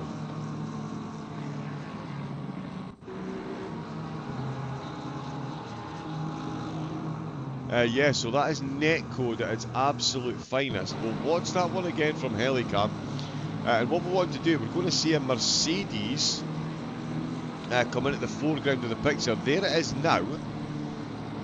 So that Mercedes, for whatever reason, it crabs off the track, disappears and reappears inside Seabor's car. Absolutely nothing Seabor or the Mercedes could do there. Just huge netcode. Something that can plague sim racing, especially with the drivers being so far spread across the world. But yeah, that is an unfortunate incident there. The car just teleported, as we saw, absolutely inside the car. As we've got another 17-way battle going on, it's Butol, DiCamillo, Kohler and Navaki all getting themselves involved here for positions. Oh, there's a bit of door banging ahead, and there's a bit of a wiggle from the BMW, and he is going to rocket down the order. Oh no, sorry, that was the blue flag. DiCamillo is still up in the front of this little group. My apologies, that was a blue flag car. Just getting out of the way of this battle. Butol and DiCamillo absolutely nose to tail on the way out of Blanchimont, and DiCamillo has got an absolutely phenomenal run there. They are going to be side by side through Blanchimont. No, they're not. The Aston not quite got the legs for that one there. And Butol will hold on to the position for the moment. We'll see if that changes through the braking zone in the final chicane. Aston later on the brakes really sends it in there. Okay, because we've got cars coming into the pits. Aha, so there we go. Cars coming into the pits before the hour mark as well. As Boucher sends one up the inside of the Malmedy complex, and that is a move done very neatly indeed on Mavis Bavis Team Purple Deluxe, and that is Boucher back up to 7 places. So he's now only 5 down on where he started. Plenty to make up. Big shout for Daniel Blake. Up 17 spots, and Marcin Adamczyk as well, who hasn't been mentioned so far. And very nearly gets the curse of the commentator into the wall there. Oh no, sorry, that was Ryan Cheshire. Just gone past there, but that's Adamczyk, Callum Blythe, Alex North, all up 19 places. Tim Bierman up 21 so far, and Ravi Weghaupt up 31 places, started in 62nd place. That's right, 62nd, and is now up to 31st. So at the moment, the Audi playing with house money, I believe, is the expression there, even with that 5-second penalty. With the penalties around as well, it's going to be a good first stint for Weghaupt in the team. Let's see what's going on up in the podium. It's still McLaren in third, Verlinski in second, and Gianluigi Guida is monstering away. He's got the gap to 9.5 seconds. And he's got, let's just confirm, he's got 7 minutes left of his stint. We need to use helmet cam.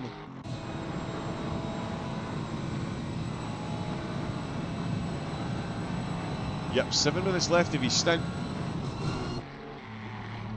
It just needs to, maintain this pace. He's going to have himself a good shot at maintaining the lead after the first round of pit stops, which we will see completed, as I say, 7 minutes from now. Everyone will have been in and out of the pits at least once. Almost half the field has already been in the pits. A quarter of the field has been in twice. And we've got one car in 60th position that's been into the pits 4 times so far. So there's been a whole lot of chopping and changing out on track as he quickly scrolls through. Fluger and Tan, they're still battling away into La Source. It is the Aston that gets the nose out in front. Tan retaking the position. Fluger though retakes the slipstream as ahead towards Eau Rouge and Radion. We'll see what he can do this time. I think they'll avoid going side by side. Oh, bit of a neck go jump there. But the both survived. Extra bit of lift from Fluger just to make sure he didn't clap into the back of Tan. That was a close battle up ahead. Oh, Verlinski and McLaren, they're battling away. McLaren is trying to get himself up into second place at the expense of Verlinski. These two making their way through traffic and into Blanchimont. That is just held by Verlinski. Almost takes the nose of McLaren's Ferrari off, but they head into the final chicane. And is it going to be Ivanek that once again, or is it going to be the driver from fourth once again that jumps his way up to second? Of course, Verlinski and Ivanek have swapped positions with McLaren. Peppering his way through the positions as well. Boucher still in 7th place. He's got 7 seconds to make up to Klimczak, so I'm not sure he's going to get any more overtakes done before the end of this stint, but he is certainly quicker than the drivers directly, the two drivers directly ahead of Klimczak and Nagetsev. Oh, and Nagetsev with a 15-second penalty. Ouch. So Nagetsev, that 15-second penalty, Boucher's only got 5, Bevis has got 10. So there's going to be some chopping and changing in the top spots when they come out of the pits, and there might be some changing on the podium before we go into the pit. That is 1 hour done. Guida leads the way, Verlinski second, McLaren third, and Ivanek in 4th place, with Nagetsev in 5th. The two VDS cars doing well. Ivanek and Nagetsev 4th and 5th. This is an interesting battle. We don't get a good rear view mirror in the Ferrari, unfortunately, but we can see here from on board just how close this podium battle still is, and all the while all playing at the hands of Guida. There's a blue flag just getting out of the way. There's Max Fluger coming into pits. There's Lovice coming into the pits as well. This is both of their first stops. We've also got Alex North and Dario Brems have come into the pits for their first stops. Louis Philpott is in for his second. So is in for their second as well in the number 32, and Krotov as well in for his second pit stop. None of these three coming in, unsurprisingly. They'll be looking to stretch this out as much as they can. Oh, Sean Teng.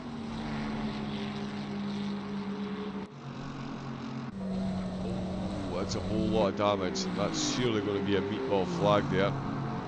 As Krotov comes into the pits, so comes into the pits Adrian Mata. Staying out for the moment. Yellow flags for pit stops, and still a three-way battle for second place with Ferlinski in the lead, but for how much longer is he going to hold that, because the two cars behind now in position. In fact, McLaren sends himself to the outside into the first part of the corner here. Can he get the car ahead? Can I get it on the correct camera? Yes, we can. Through Melbourne we go. They're absolutely side by side.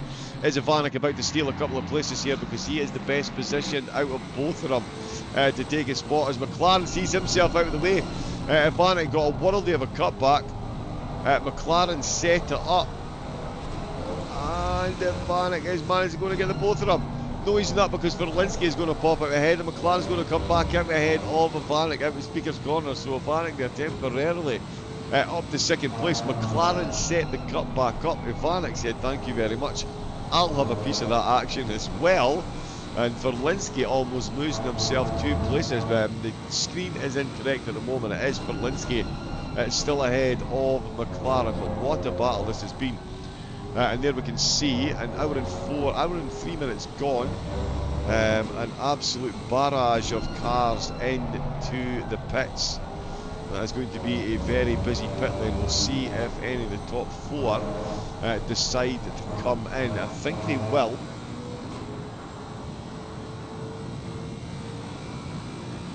In fact, sorry, I guarantee that they will be in, or they will breach their stint timer. Now, Ryan Cheshire, in fact, we'll keep an eye on this just now. As soon as these guys come in, or as soon as these drivers come in, we will get a look back at Cheshire. Oh, what's going on here? Yeah, the 3 of them piling into the pits. Quida is already there. Now, Ryan Cheshire, of course, had to come in to get some damage repaired after a contact with the wall. And he is already shooting up through the field. He's past the start-finish straight. Let's have a look and see. Oh my goodness me.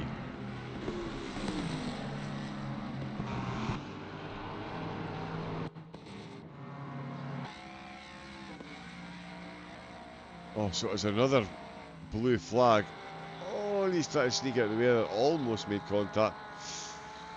Oh, and the post didn't leave him room to get back on track. That is absolute madness. That is absolute madness.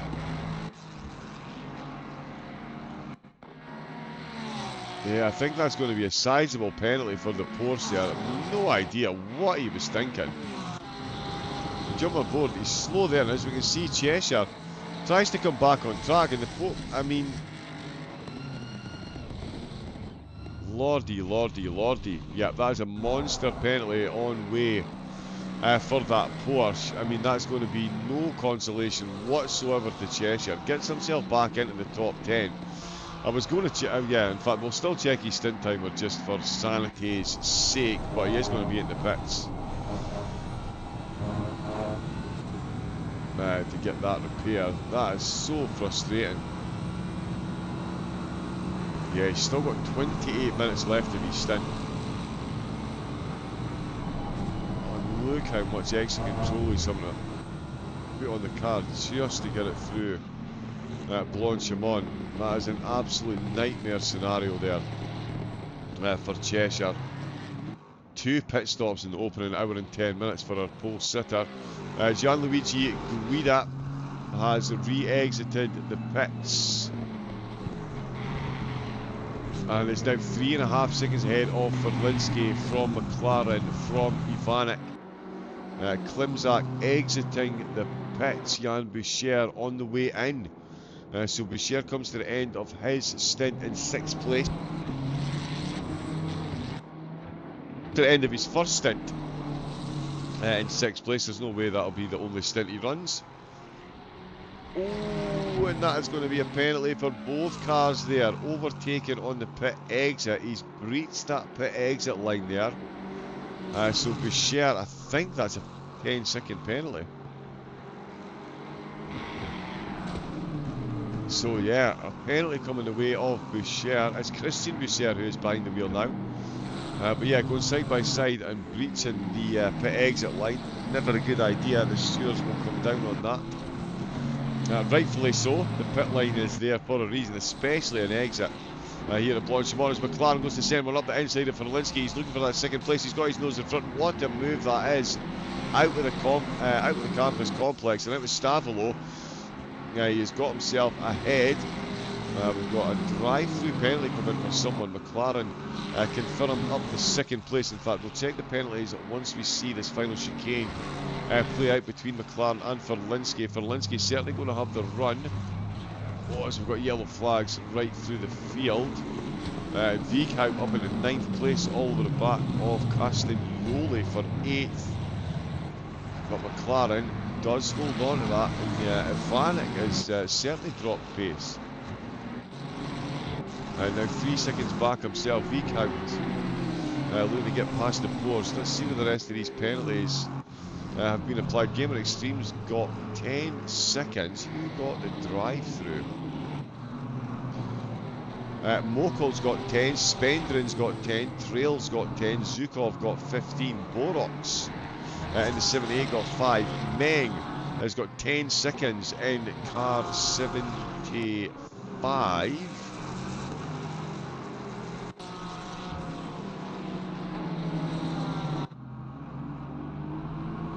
Oh, and Kapur having to take the car off track. I think whoever got the drive-through, oh, it was car 999, there it goes, Christian Sullivan. My apologies, couldn't find it there, but Sullivan, he's actually just served that. And that is the Porsche that we just seen take out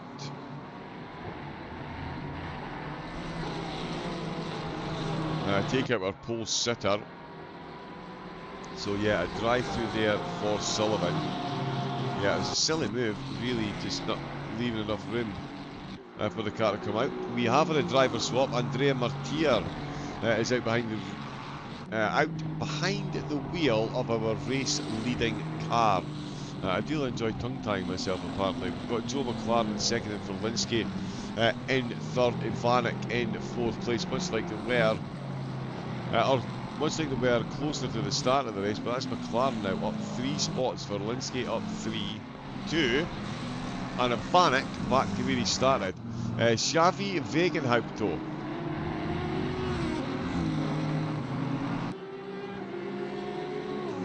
has taken a pit stop. Wegenhaupt started. Let me just confirm this.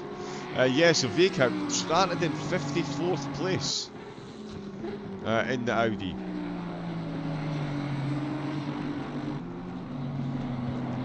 And is now up to 8th. No, sorry, started in 62nd position, yeah. So they're still on the chart. So Wegenhaupt from 62nd has made it up 54 places in the opening hour and 11 minutes. Yeah, with some consistent-ish lap times, 270s to 218s. But yeah, 54 places, that is quite the makeup. Quick question, can you appeal allocated speed penalties or just need to take on the chin? If you jump into the Discord, the stewards in there will be able to handle any inquiries along those lines. Certainly, they would be the best ones to ask. Unfortunately, the broadcasters We don't have any control or access to the penalty or appeal system. Right, the chat has it. Mr. Bot, car number 111 is my GOAT. Welcome in, Mr. Bot. 111 did themselves announced. 5. What car lagged out? It was one of the Mercedes. I couldn't quite tell which one it was, but there was a Mercedes that bounced. ACM Racing, there we go, send the ticket in Discord. What a drive by my team, number 12 Ferrari, Joe McLaren. McLaren is having a great drive. It's been an absolute battle, but he is having himself an absolutely phenomenal drive. Can you show car 57 please? Yes we can. He crashed and is going from P50 up the grid. Nice. Where is 57 gone?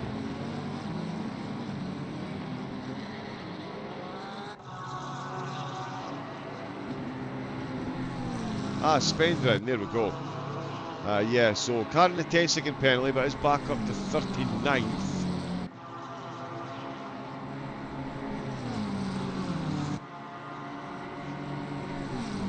So yeah, been a mixed race. Started in 31st, ended up in 38th and 26th, then back down to, as you say, 50th, and is now back up to 38th. That's been an absolute yo-yo. Absolute yo-yo of a race for Spendrin. But he is, as you say, making his way back through the field. He's got 7 seconds to make up to Mokel ahead.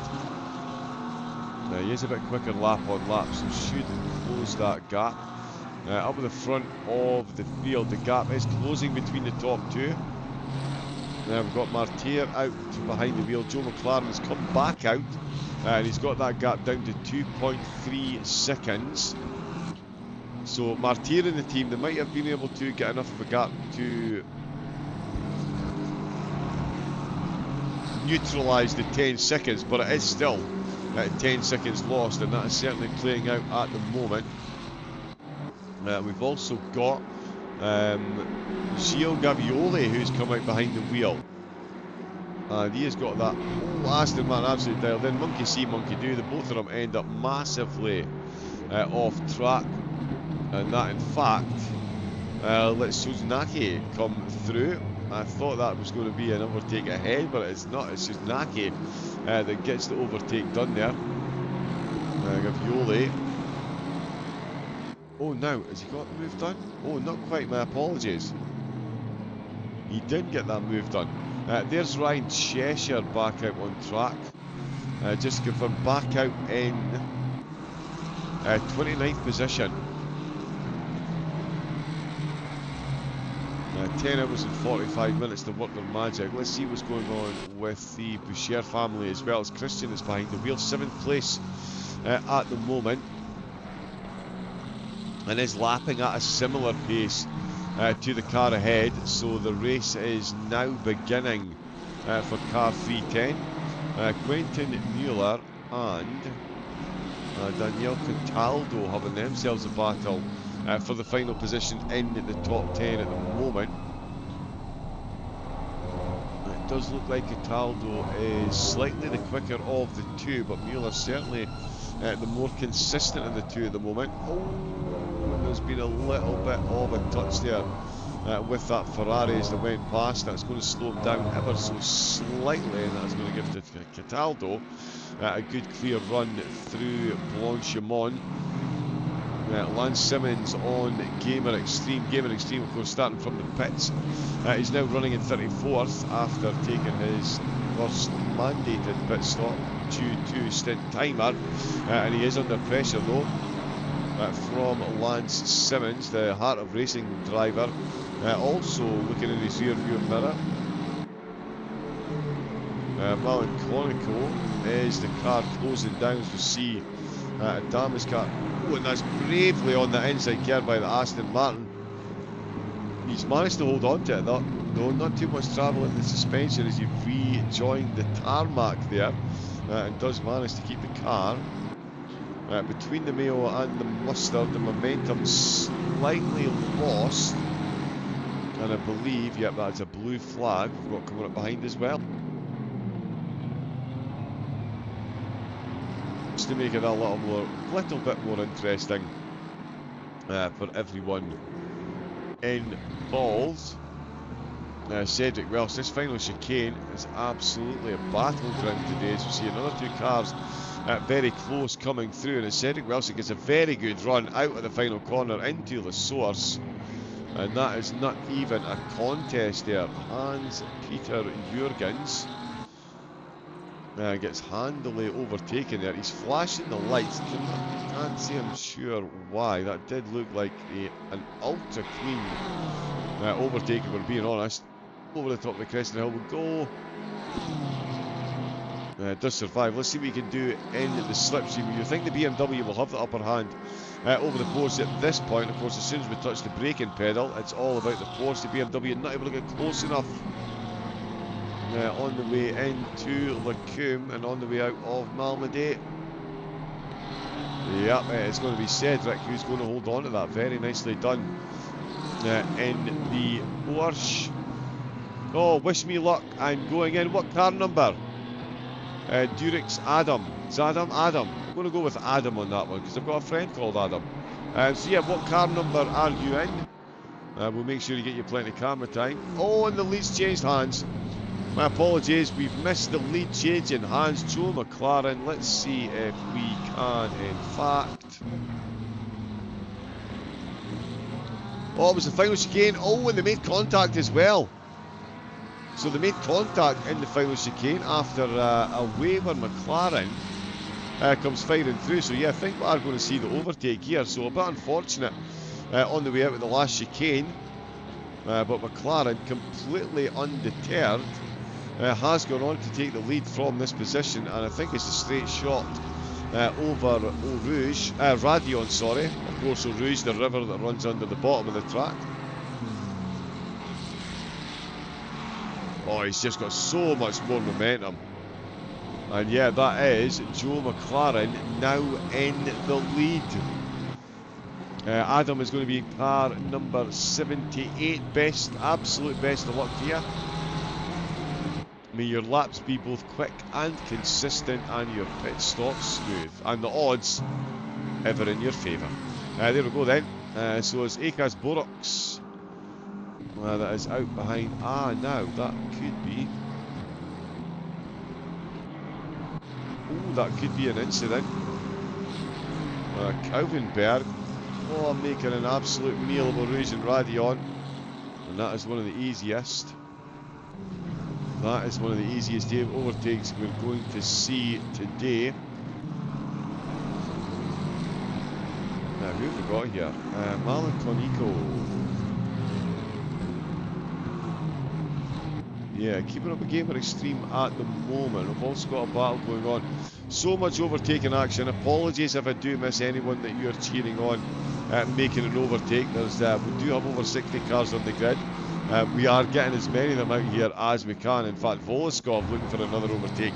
He's hogging the camera time in this Lexus. But if you're going to overtake people, it's right round the outside. No fear on the brakes, but he's run himself far too deep.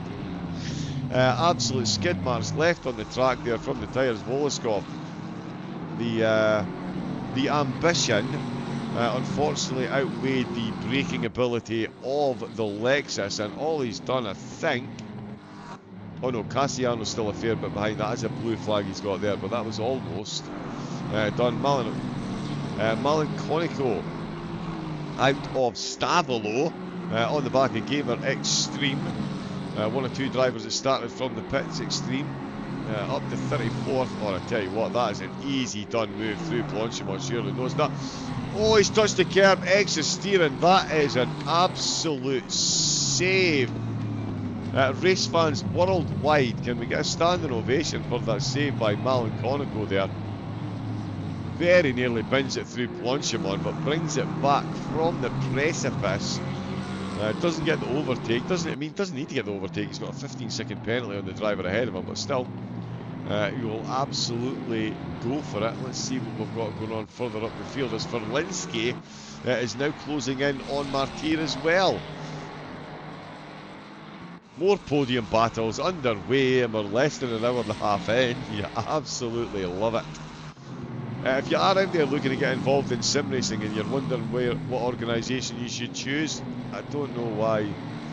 I don't know why you're still sitting on the fence. If the first hour and a half of this hasn't encouraged you to get involved, you might. Oh, and that is a run wide out of Speaker's Corner by Mueller, and that is an easy move potentially. Oh, for Mogul, he wasn't quite close enough there. He needed to just reel it in ever so slightly. In fact, he's still got himself a very good position there. He is within half a second. Someone watched too much Hunger Games. No such thing as too much Hunger Games. My daughter will confirm that. Got a great coverage so far. Cheers. You're absolutely more than welcome. I love it. Can someone of the team come in the race server, please? The server told me it should be kicked for server stability.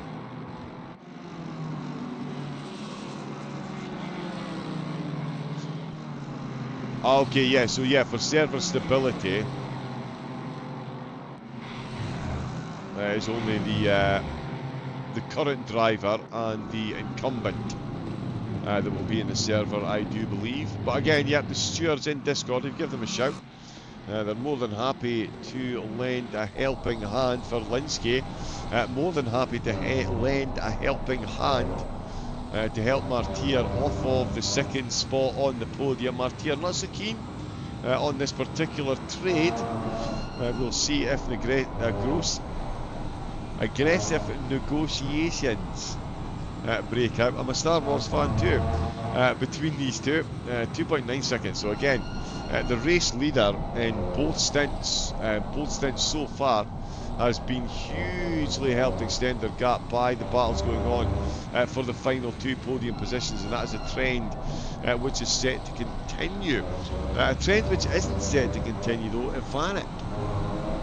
Losing time hand over fist to the cars ahead, was absolutely in the hunt for second place through that opening stint, but now finds himself 5 seconds behind these two that were on board with for second and third. Martir with a penalty, so it's 2 stints in a row. That's 15 seconds worth of penalties in the first hour and a half. That is not the type of consistency you want in a race. Can confirm, and that is going to cost them this shot at the podium. So yeah, Verlinski, Martir here absolutely fighting for their life. Verlinski gets past and starts opening up that gap. They are going to be lost to the wind, and Ivanic still at the 5 second mark. Got a 3-way battle going on. Now the Ballowender. Oh, that's not what we want. There we go. Ballowender on the Smet. Both drivers out for their first respective stints of the race. And we've got Cedric Welsh on for Bush, I believe. Yes, it is for Bush. Another driver carrying a penalty, but the driver behind certainly carrying the slipstream.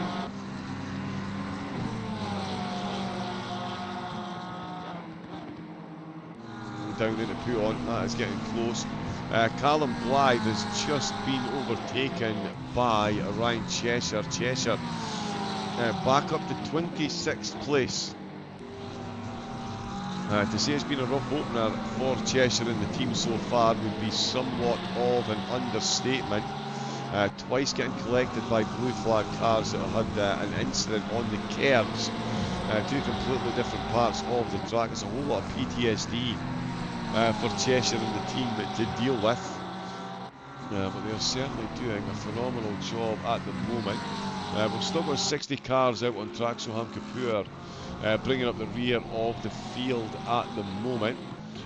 Freddie Zimmerman looks a lot quicker than Sukov ahead of him, so there could be a position there, change there inside the top 50. Spendrum back up to 36th.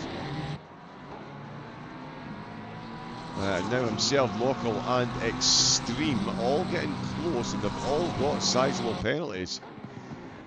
So this could be an interesting battle. And when I say battle, it could be an all-out war. Let's see what Verbush has got. He's got Welsh still ahead of him. Welsh fending off a BMW not so long ago. It's now Verbush in the McLaren that is looking to take that position. Darrell Ing is also out behind him. Oh, and that is massively wide. That is a speed token used and abused. Maybe a bit early to be using up the speed tokens, I would suggest. As the Pours comes from absolutely no place and is looking to get involved as they go side by side. Oh, and that is very close indeed. They've all managed to check up just in time. Woo, that was a close one. Balawander is close as well. The podium, though, is not close. Joe McLaren is now 6.3 seconds ahead of Martier. Oh, we've got a yellow flag in the top 10. It's Vandenberg. Vandenberg in, is it Team Purple Deluxe? Yes, it is. Oh, and the Mercedes absolutely all over the place. No momentum whatsoever. That's Balawander and De Smet going through. Tim Vandenberg having himself all kinds of moments. In fact, let me see if we can confirm. Cassiano picking up a drive-through. So my apologies, still no confirmation on who the teleporting Mercedes was, but I think they have teleported their way out of the server after those connection issues. Car 667, please feel free to pop a please in the chat as well. Manors don't cost much. But yeah, certainly tab. Car 667.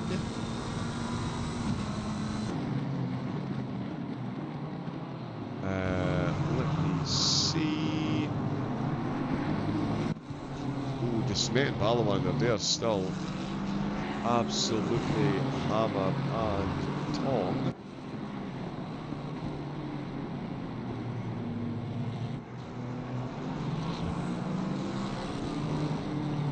Uh, 667. Oh, there we go, my apologies. It's Darrell Ing. I just mentioned him a moment ago as well. There we go.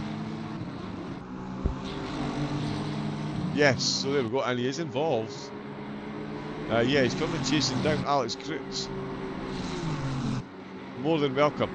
Should I get this game on Evo if I want to play online? Which is the most active? Also, is there any other current driving game that's better? Good question, Wellstood. I would say ACC is definitely the most stable out of this and Evo. ACC is GT3, GT4, Cup cars and GT2s. Evo is a much wider spread. In my own personal opinion, and I'm a commentator, not a race driver, I do thoroughly enjoy Race Room. It's got daily races, it's got a really good physics and force feedback model, the sound is second to none, and yeah, and huge chunks of it are free as well. But certainly, if you're looking to get involved in online racing, I would say ACC would be the one. There are a far wider array of leagues and daily races and things available on ACC than there are on most other games out there at the moment. Of course, unless you get into iRenting, but I mean iRacing, sorry. But yeah, that is a more expensive way of racing with the monthly subscription and things. But yeah, I would say ACC at the moment over ACC Evo, although caveat to that, ACC developers have said they are going to be limiting the future development of ACC to concentrate on Evo. But if you want to race ACC, jump onto ACM career mode and they'll get you started. But personally, I'm a huge fan of Race Room. I do like that one the best. Pepe B69 Team Justice, welcome in to the chat. What car number are Team Justice running? Let us know. We can pop them up on screen as Jurgens tries to get that overtake done. BMW on BMW action here in Belgium, and it is going to be absolutely nip and tuck into the braking zone. Let's get some gratuitous helicams as you see the two Beamers indeed go side by side. He's going to try and send it late on the brakes around the outside to take the inside through Piff Paff and get the exit on Melmedy, which he does indeed. The back end of the car tries its best to let go on him there. Driver says no thank you, you can stay exactly where you are. Team Justice of 3 cars, excellent. If you chuck us the throw me the car numbers, we'll have a run through. And again, if anybody does want I'll try and do a full on-board lap. If we chuck a please and a car number in the chat, that will be, of course, action permitting. 98, 99 and 100. And the thing is, 97 is one of my favourite numbers, because that's the year my daughter was born, so there we go. Quentin Mueller.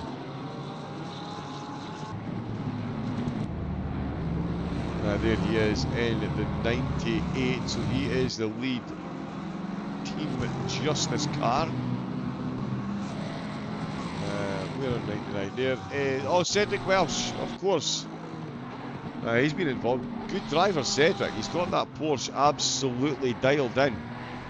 So please do let him know. The commentator.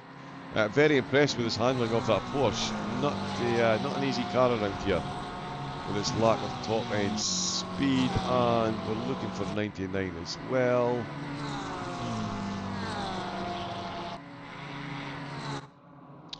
Oh, Cassiano in the pit. It's been a tough race for Cassiano so far, certainly not running. He's a beast on the Porsche. Agreed. Absolutely agreed. There's a driver over LFM. Oh, my goodness me. He's an absolute Porsche. He's an assassin in the Porsches. And his name has totally escaped me. He drives the Cup cars and the Porsches. That will come back to me. Number 12 race leaders indeed they are. Oh, and they've swapped. Oh no, they're not. Forlinski and Martier will come back to that as Forlinski sends it up the inside of the source, and he's barged his way through there.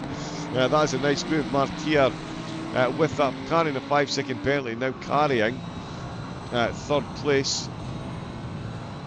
And that is a phenomenal breakaway by Forlinski out of the first corner.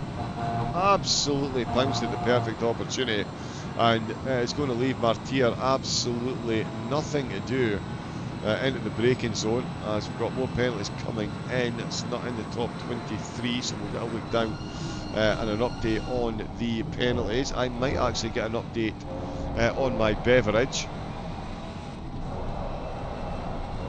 given how much we've gone through this morning so far. I hope you all are enjoying the coverage. It is the opening endurance race of the ACM Endurance Series, of course, brought to you by G Portal and Race Forge. So if you want cheap, easy to use servers, get yourself over to G Portal. Can confirm I use them for all my Valheim needs, and of course Race Forge for all your setup. A community setups, completely free, can be edited, so get yourself over there to get yourself a dream setup and get your racing career started. What a start for my team, man. Crazy. Yes indeed, it has been a crazy start for quite a few of the cars, and it's going to be an even crazier ending as well, with the likes of Boucher and Cheshire running well out of position. But do enjoy the continued coverage. I'll be back in a moment.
And we are back. More coverage of the opening endurance race here from ACM. And what a race it's been so far, and it's going to continue to do so. McLaren still leading the way now by 10 seconds, with Verlinski in second and Ivanek in third, as he's overtaken Martyr as well.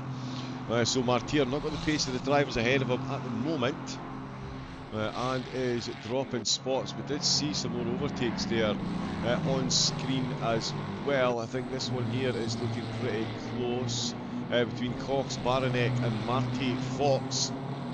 This one was temporarily on screen. A couple of positions did change hands. Baranek looking to pile on the pressure to Cox ahead of him, while the Fox in the henhouse.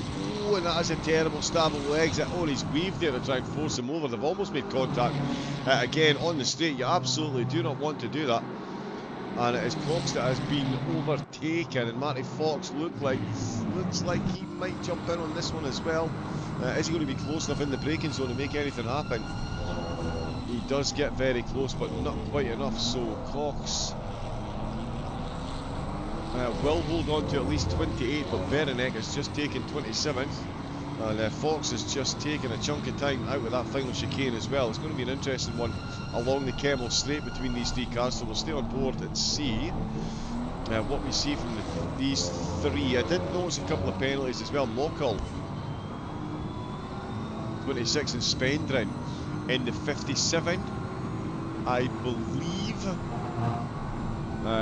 Both picking themselves up drive-through penalties. These three are well spread out. Car 667 looks to be in a battle. Car 667.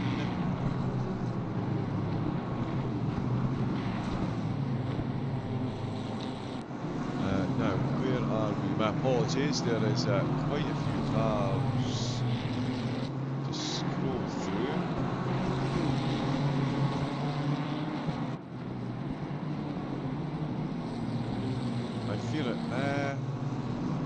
Oh my goodness me, sorry, Daniel Lang and Ryan Cheshire. Yes, I think we just saw that overtake a moment ago actually. It looks like Cheshire has got the move done pretty quickly. Hopefully, I think we did catch that on screen, Cheshire going past. But certainly Ing at the moment is... yeah, Cheshire has flown past them there. Cheshire, of course, taking pole position. Now running back in 22nd. Boucher qualified in second place. Christian Boucher now behind the wheel. They're back up to 6th after tumbling down the order. Well, that's a bit of a wiggle on the way out by Cox there. He really doesn't like that Campus Stavolo transition there. Let's see what he can muster on the way into Blanchimont. That BMW is looking very quick indeed. This is going to be an interesting one on the brakes into the final chicane. Certainly not going to be interesting for Cox. He's got himself a nice bit of clear air. Oh, as we've got a yellow flag behind them, and he goes side by side into the final chicane. In fact, I looked away. Oh, Cox has pulled into the pits. So there we go. I looked away because of the yellow flag, and Cox has popped into the pits. Can you show please car 57? He got a drive-through and didn't saw him sit. Yes, he did. We did pop him up to confirm the drive-through, but yeah, there is Emmanuel there, and that drive-through really not going to help because he served that. It's brought him out 43 seconds behind the car ahead, and he's got another 10-second penalty. So a lot of penalties down the field, and that is Patel picking up a drive-through as well. So that's 7 drive-throughs that we've seen so far. Oh yeah, goodness me, still a long way to go. 10 hours and 10 minutes is a lot of laps, even at a course as long as Spa. Matty Fox is going to settle our gaze at the moment, though I believe they are the closest. Yeah, Joe McLaren is putting in an absolute masterclass up at the front here. He's got that gap up to 11 seconds. So not looking over his shoulder. That is for sure. Ferlinski still in second, Ivanek and Martyr, so seeing big gaps open up out in front of the field, unlike we saw in stint 1. They were on top of one another, lap after lap after lap, and at the moment it is Fox that is doing the chasing after Cox came into the pit and extricated himself from this particular battle.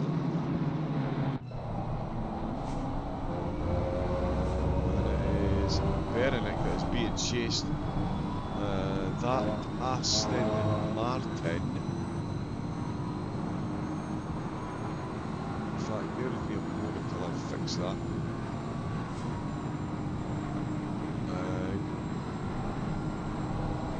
Don't believe that's Blythe.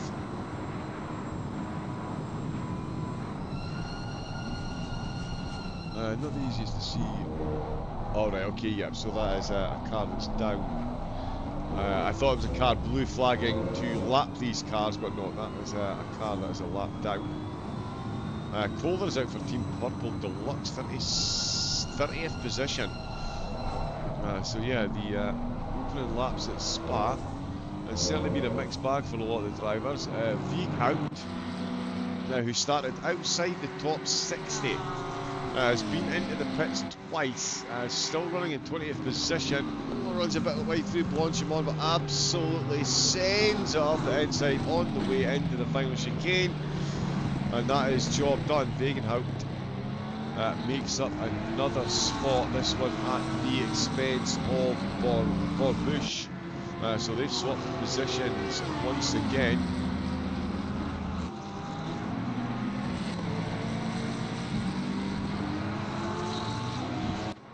McLaren now 11.5, yeah, he's absolutely motoring up at the front of the field. Marty Fox still keeping in touch with Berenick though. Let's just see, Patel comes in to serve that drive-through. There's been a few so far. Spendrin, 5 trips into the pit so far. 3 drive-through penalties alone for Spendrin, the most penalties received by any single car.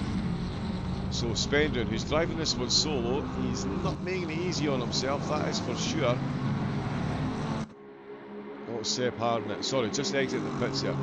As Sergeev comes into the pits, Spendrin stays out. Simmons behind him picks up a drive-through.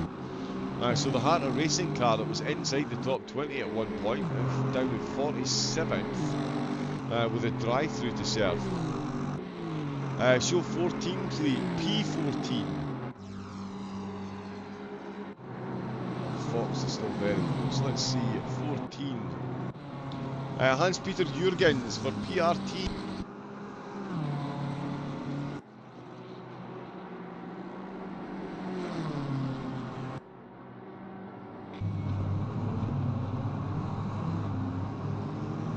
Unfortunately, their livery didn't work. If anyone is seeing their team livery hasn't worked, I will be doing another resync. We'll be covering, I think we've got about another half an hour of this, and then we'll be bringing the closing 2 hours of the race. So yeah, opening 3 hours, well, including qualifying, and then we'll be bringing the closing 2 hours as well. So if anyone's livery hasn't worked, get yourself into Discord. Have a word with the mods, see if they can give you any pointers, and then if you jump onto Awesome Sim Racing, get yourselves uploaded.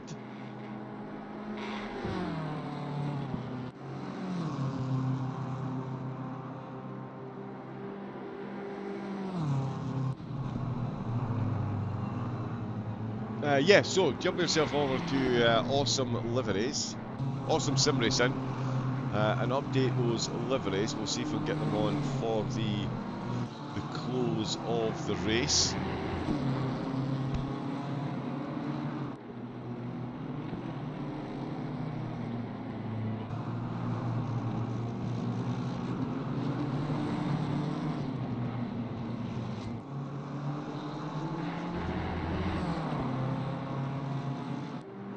It's interesting, well, the track temperature has absolutely rocketed. We started at a meagre 17 degrees We've only been going for 2 hours, and the track temperature is up to 23, although the time progression is doubled, as we can see up the top there.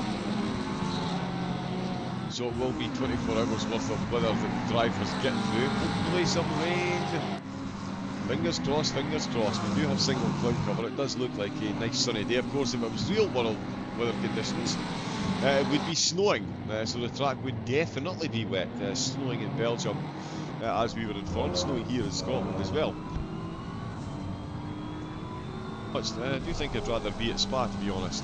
Oh no, the snow here has stopped. Can't confirm. There we go. Well, let's see, who are we on with? Vanek up in 3rd place. He's got himself some traffic to weave through. All the cars are going to be dealing with that, of course. Gamer Extreme as well, dealing with some traffic. He's shed his penalties. He's now running at 34th place with a bit of time to make up to Cox, who's just come out the pits himself. So we'll see how close he can get. There's Berenek coming in from 28. That's him into the pits. Into the pits again. We'll have a jump around the field to see what we've got going on. Hamish Herridge, it looks like he's getting close. Not looking to that and that. Christian O'Sullivan, the car just ahead. Of course, we saw having a wiggle. Oh no, sorry, didn't have a wiggle. Made a mess of a rouge, and then yeah, didn't leave enough room to let. Oh goodness me! There's been so much going on. Cheshire, of course. There we go. Didn't leave enough room to let Cheshire back on track.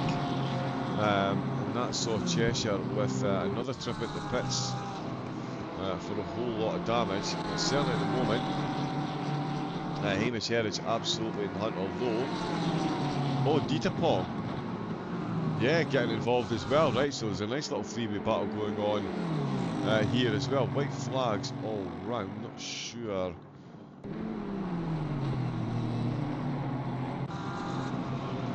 Well, that was a car stationary.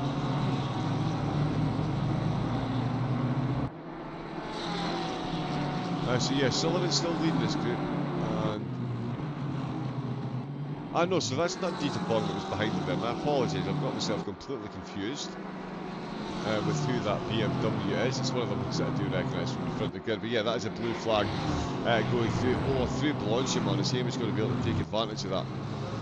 Oh, and the Portugal, right, and he is indeed. He's going to absolutely go for it up the inside, using the traffic around you. Absolutely a skill set required in endurance racing, and it is one clearly that Herridge is mastered, and that puts him ahead of Christian Sullivan, and that's Henridge up to 34th as more cars come jumping into the pits. When that is Van Kouwenberg stationary on the way out of Huon. Let's see what's going on there.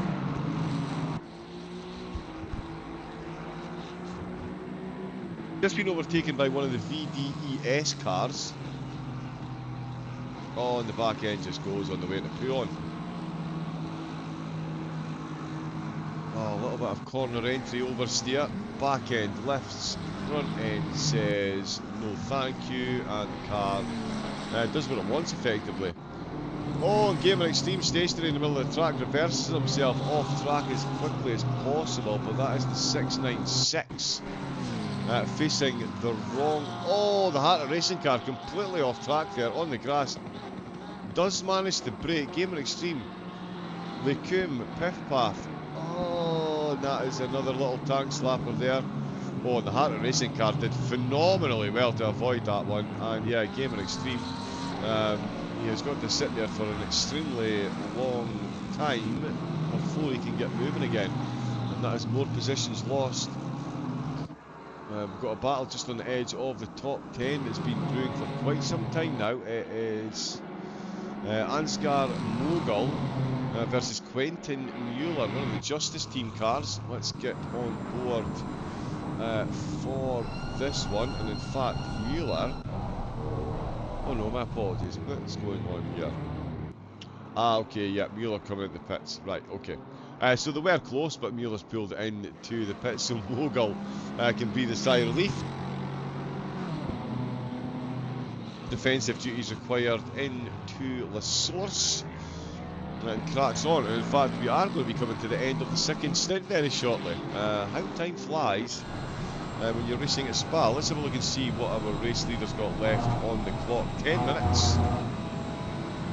So yeah, my rough calculation, fairly spot on. So 10 minutes until the end of the next stint. Ivanek and Martyr both carrying penalties. Klimzak. Oh, there really is no giving aluminium rigs. That was mine. There we go. Oh, Klimzak, sorry, 2-6.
Apologies once again.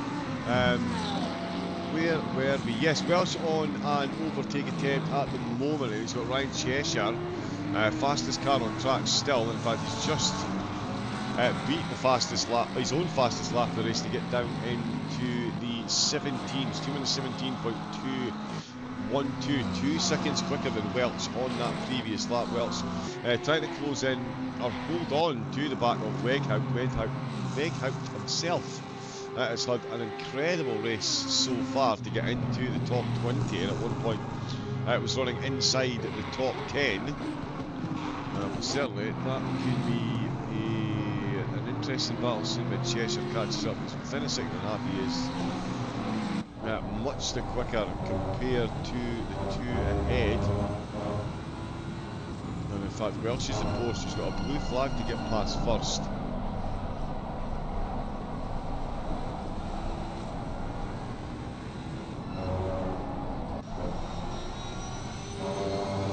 We see another car completely the wrong way on the exit of Speaker's Corner.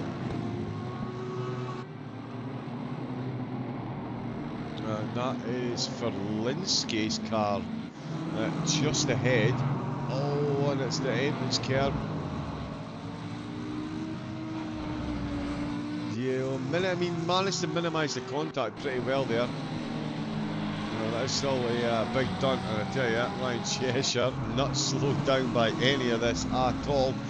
He is all over the back of this course. Welsh with a good race so far, but Cheshire looking to put one over on him if he can, and it's going to get done pretty soon. He's been much quicker. That Stavolo exit by Cheshire, absolute otherworldly compared to the course. They're side by side before we even get near to Blanchimont. He's going to get it done just as we get there. Indeed he does. What a run by Cheshire. That puts him back up to 16th position. His next target, Wegenhout. Hans-Peter Jurgens for PRT comes in to the pits. Leaves Victor Sparta still out on track. Joe McLaren still leading the way, and that gap is ever growing. We're now up to 14 seconds effectively for Linsky in second, Vanek in third, and there's Martier coming in to the pits. So a 15-second penalty, and because of the stint timer, that's them having to come in a lap earlier than the cars ahead. That is going to give them a bit of a deficit to overturn when they come out, especially as Christian Boucher. He's going to be coming in the next couple of laps as well, but that is him past Martier. Given the penalty that Martier's got, I think that is going to be a position that Team Boucher are going to hold when they take their next pit stop. So the two cars caught out in early incidents, solidly making their way back through the field. I'm just trying to Boucher, yep. Of course, he started in second place and did at one point drop outside the top 20. So on an absolute move, Castagnoli and Martier joins Martier and Jurgens in the pits along with Alex. Jonathan Mokel is in, Herridge and Dietepong both in the pits. So Kauenberg in the pits as well. Spendrin back in also, as well as Cassiano bringing up the rear of the field. The stint timers coming to an end for stint number 2 of round 1 of the ACM Endurance Series. The drivers are going to be flooding in. Let's see if it's this lap for McLaren. No, he's getting another one. What about for Linsky?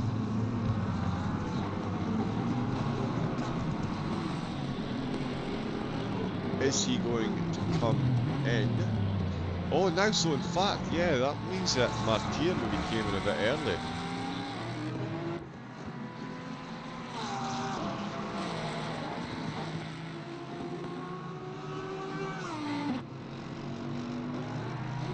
Yeah, interesting call by the team.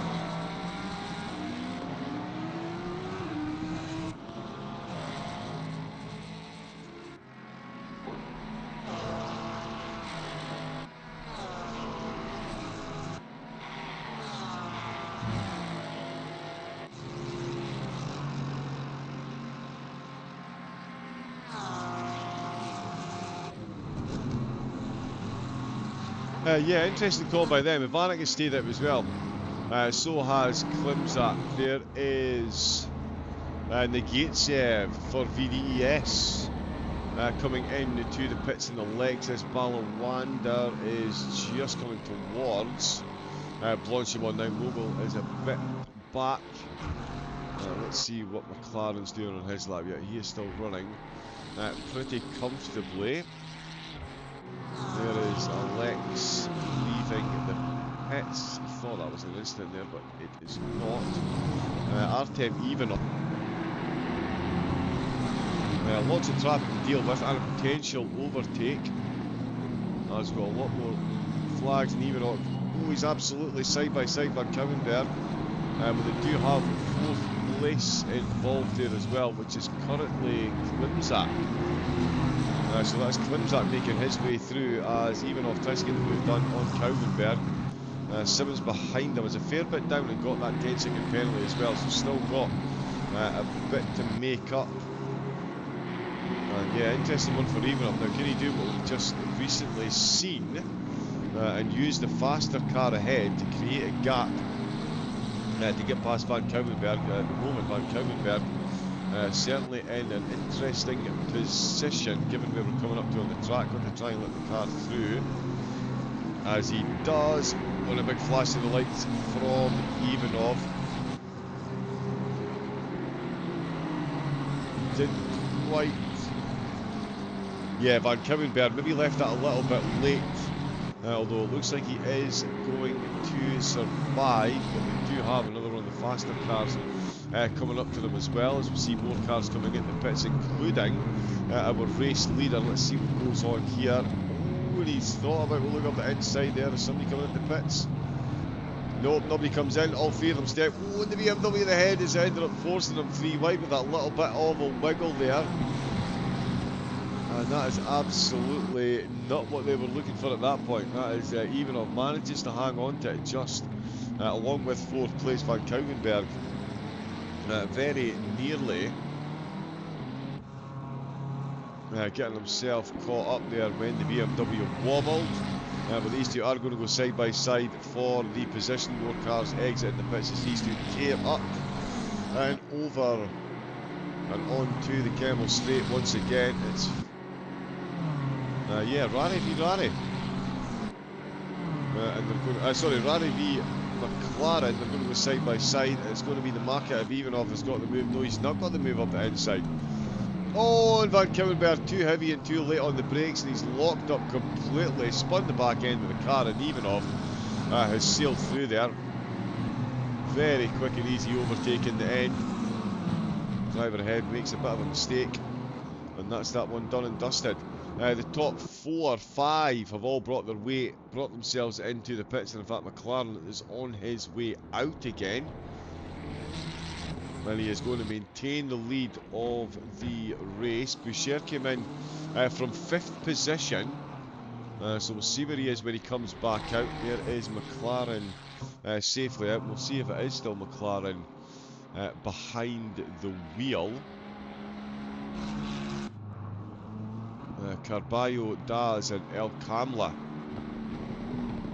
also on the team roster, and it's Carballo that is out behind the wheel for a stint for Linsky, and Ivanek back out in second. So yeah, Ivanek exiting the pits. Confirmation, it is Zach Webb that's now behind the wheel of the Project Loki car, and Vanek, we'll get confirmation if it is still a Vanek behind the wheel as well. Oh, Kurtavik is out there. Marcin Bania out for the Heart of Racing. They're back out in 4th. Christian Boucher has handed back to Jan. Ho ho! Ho ho ho! So Jan back out on track. Dachenko is out for BDES. It looks like Wegenheim stayed out. Ryan Cheshire comes into the pits from 9th place. So with all the pit stopping, to and fro-ing, that is still good progress for Cheshire and the team. They are going to be fighting for a podium. So we'll see where they come back out. Reza Khan in the pits as well. Spendren, of course, doing the race solo, back up to 49th. Carried 10 seconds. Oh! Fraser Tingley there. That is a completely stationary car. Let's have a look and see.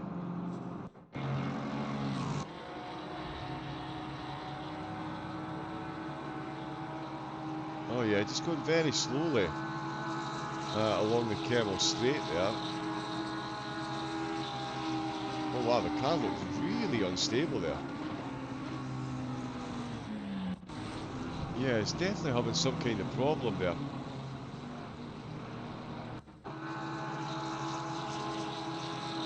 Yeah, so very slowly. Let's see if we can get an extension on this replay and see what's happened.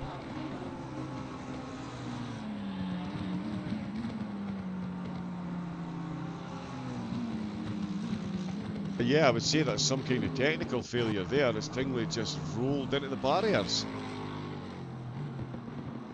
Not something you often see. Right, let's see.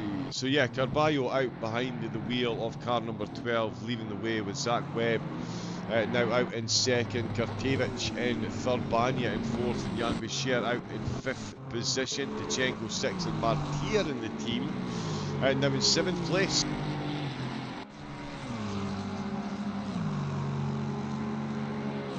It's Martier. Yeah, that's come back out, so another stint for Martier. 10 seconds ahead of Weghout and Cadenu. Let's see where our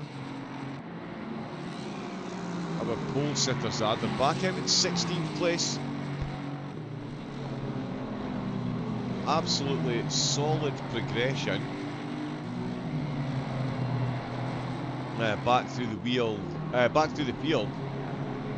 For Cheshire, and now Morris Jones got the wheel. Boucher, of course, up to 5th place, so very good progression there indeed.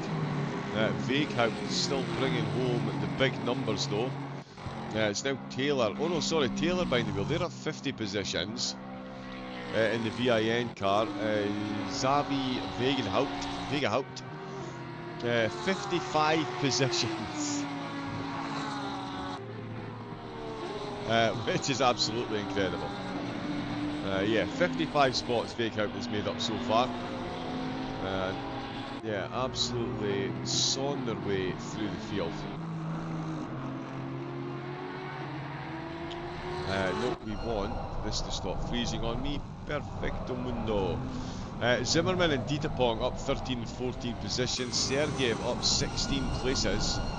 Ashke Patel at the moment, car 224, they are down 32 on where they started, so it has been a tough race for Patel and the team, but again, 9 hours and 43 minutes. If it could happen to them in the first hour of 2 hours, it can certainly happen to anyone else at any other point in time in the race.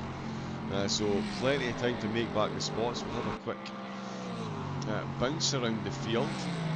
Any more on boards that we wanted to say, we'll be going off very shortly, and then we'll be back for the closing 2 hours, so make sure you set your clocks and join us for the close of the race. We'll see how many we've still got in. It's been a decent turnaround so far. We've only lost 5 or 6 cars out of the 66 car grid, which is pretty impressive for Spa, let's face it. There is a lot of variability in the grid. Yeah, in the grid, in the car.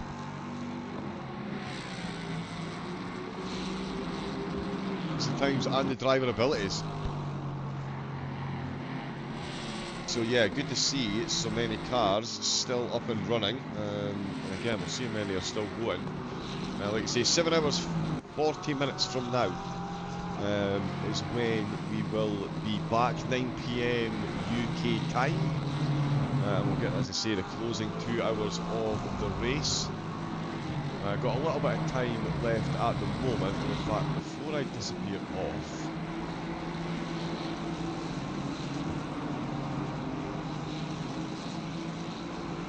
yeah, let's run autopilot for a few moments, so we'll get a bit more race time while I get myself sorted before the end of this one and the start of another one. So yeah, back in a moment. Enjoy the footage.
Okay, there we go. I think we've got about 11 minutes left of coverage at the moment. Let's just get a confirmation of where we are. Oh, and Zach Webb is taking the lead.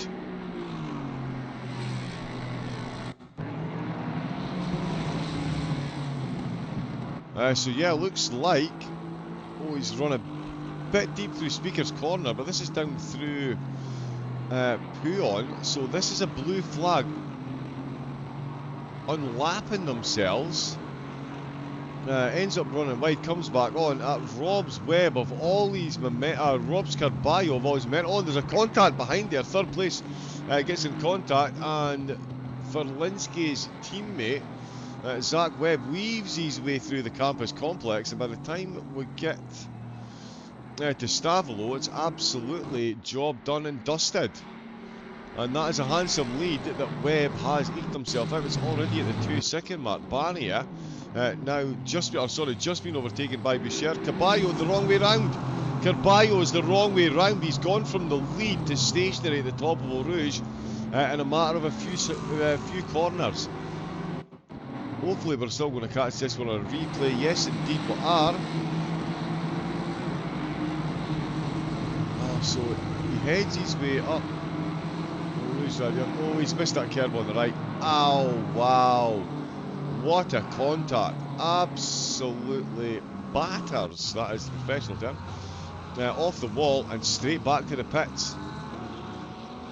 Carballo, car 12, teleports back to the pits. That's a 2-minute hold and a lot of damage to repair. And Zach Webb is now in the lead. Wow. Absolutely wild. And Jan Boucher is back on the podium. Did someone say Kimi Antonelli? Yeah, Jan Boucher back on the podium and absolutely flying. He's got blue flags to get past himself. Oh, it's all about that traffic. All about that traffic. And the one-time race leader and our pole sitter. Looks like they've just got the move there as well. No, can't get past Camillo at this point. Morris Jones certainly in the hunt to get inside the top 15. Currently sitting in the 15th position. Wow, what a way. Yeah, that's a whole lot of carnage right at the end of the stream. Webb in the lead though. Team Loki 16 seconds ahead now with Jan Boucher only 4 seconds down on Kartovic. There's another top 10 driver. It's Eric Taylor in the 863. VIN Motorsport, they've picked up a drive-through. Goodness me. So that's going to change. That's Taylor in 9th place. Gamer Extreme's back up to 29th. Zukov's got a penalty. Chi Chong in the pits. Spendrin's back up to 45th. Although he does have a white flag there, yep, so he was just unlapping himself there. Oh, Meng has picked up a stop, go 32nd. Oh, speeding in the pit lane. It might seem like a way of saving time, but it definitely doesn't. Those stop go 30s, they will really take the wind out of your sail. Really take the wind out of your sail. I know it is a physically long lap here at Spa, but because of the length of the track, it actually doesn't take a massive percentage out of your lap, all things considered. I think Brands Hatch, strangely, is one of the worst pit lanes. Car 39, chuck a please in there, Semel, and we'll pop them on screen. But yeah, car 39, where are we dealing with? Car 39, car 39, car 39. Ooh. Marty Fox and Daniel Ingo, they're having themselves a battle, and they've got more blue flags involved as well. And Jakobowicz is just at the head of this little group, so we'll watch that while I hunt for 39. Oh, there we go. Where's it gone? Ah, Freddie Zimmerman. Oh no, that one stays back out. There he is there in the Porsche for OLR.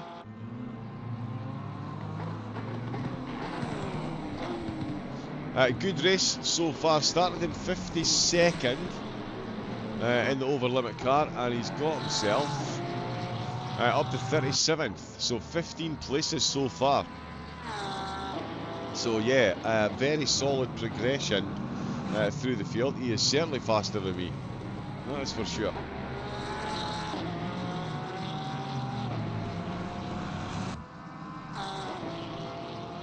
So yeah, there's Zimmerman there. 37th.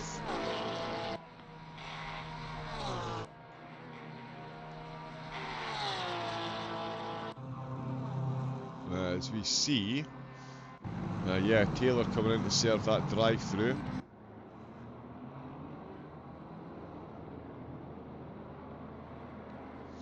So I'm already dropped to 16th position. So yeah, that is quite the tumble. If we could keep the chat all in English as well, please, just so everyone could get involved, that would be great. Thank you very much. Appreciated. Let's see, it's getting close there with Butol as well. He's getting close to Fritsch in the 98, the Justice team. Being a Justice League fan, I thoroughly approve of the name. Jakobwitz is in 20th place. And he is closing in. Oh, Matty Fox, just to say that, sorry, it's Fox has got the move done. Telemany threw me under the bus. It's Fox. When he's squeezed it through there, that is a good move. And he's got himself just past Jakobwitz. Darrell Ing not too far ahead of them. So we'll have to be on the ball to hold on to that position for much longer. These two behind certainly looking quick. And Fox is taking him about 3 or 4 laps. But he has got the car ahead now of Jakobwitz, which was plan 1 done. There is Morris, just a quick update. Took pole position, of course, still holders in the fastest lap. 13th place they're back up to. They've been in the pits once more than anyone else in the top 14. In fact, Weghout's been in 3 times. So has Morris Jones. Everyone else in the top 15. Only been in twice, so it just goes to show you the pace that those two have got. Absolutely incredible from the two of them at the moment.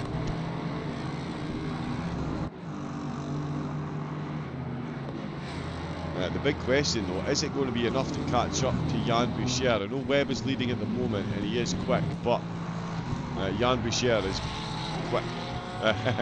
He's been into the 216s, a second a lap on average quicker than Webb's car. Over the fastest lap, sorry. So yeah, Boucher and the team very quick. I do think he is absolutely odds on to take the lead of the race at some point. Whether Morris Jones and the team can catch up, because they are very similar in pace to Boucher's car. That is going to be the big question that we're going to be asking ourselves. There is Malin Conico coming into the pits in his Lexus. I do like the livery on that as well. Very nice, very nice. But at the moment, it is Zach Webb leading the way in car 965. Kartovic in 847 in second, and it is Jan Boucher in the 310, currently in third place, but he is within a second and a half of Kartovic. I don't think it's going to be too long before he's up to second. No slight at all, of course, on Kartovic, a very quick driver, but at the moment Boucher is definitely quicker. Through Puyon, takes another couple of tenths.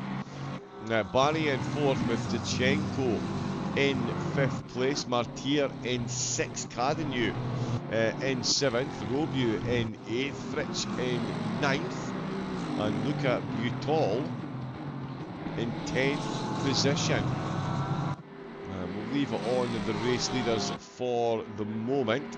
That is all we have time for this part of the broadcast. As I say, we will return with 2 hours left to go.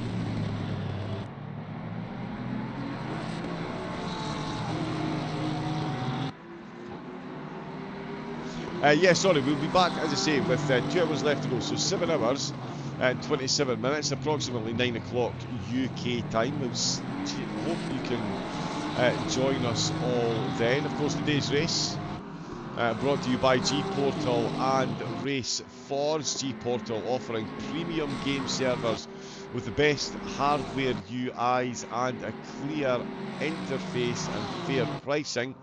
And of course, Race Forge, the first free open online directory for ACC setups by the community for the community. It's got the ability to compare, share, and even edit setups from the website itself.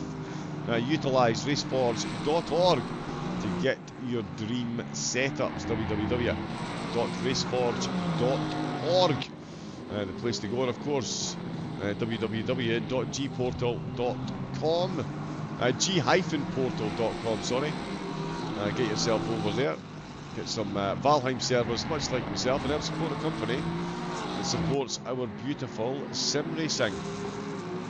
So there, thank you to the sponsors, thank you to the drivers in ACM, and of course thank you to the viewers and everyone that has tuned in so far. We will be back again, as I say, for the closing 2 hours.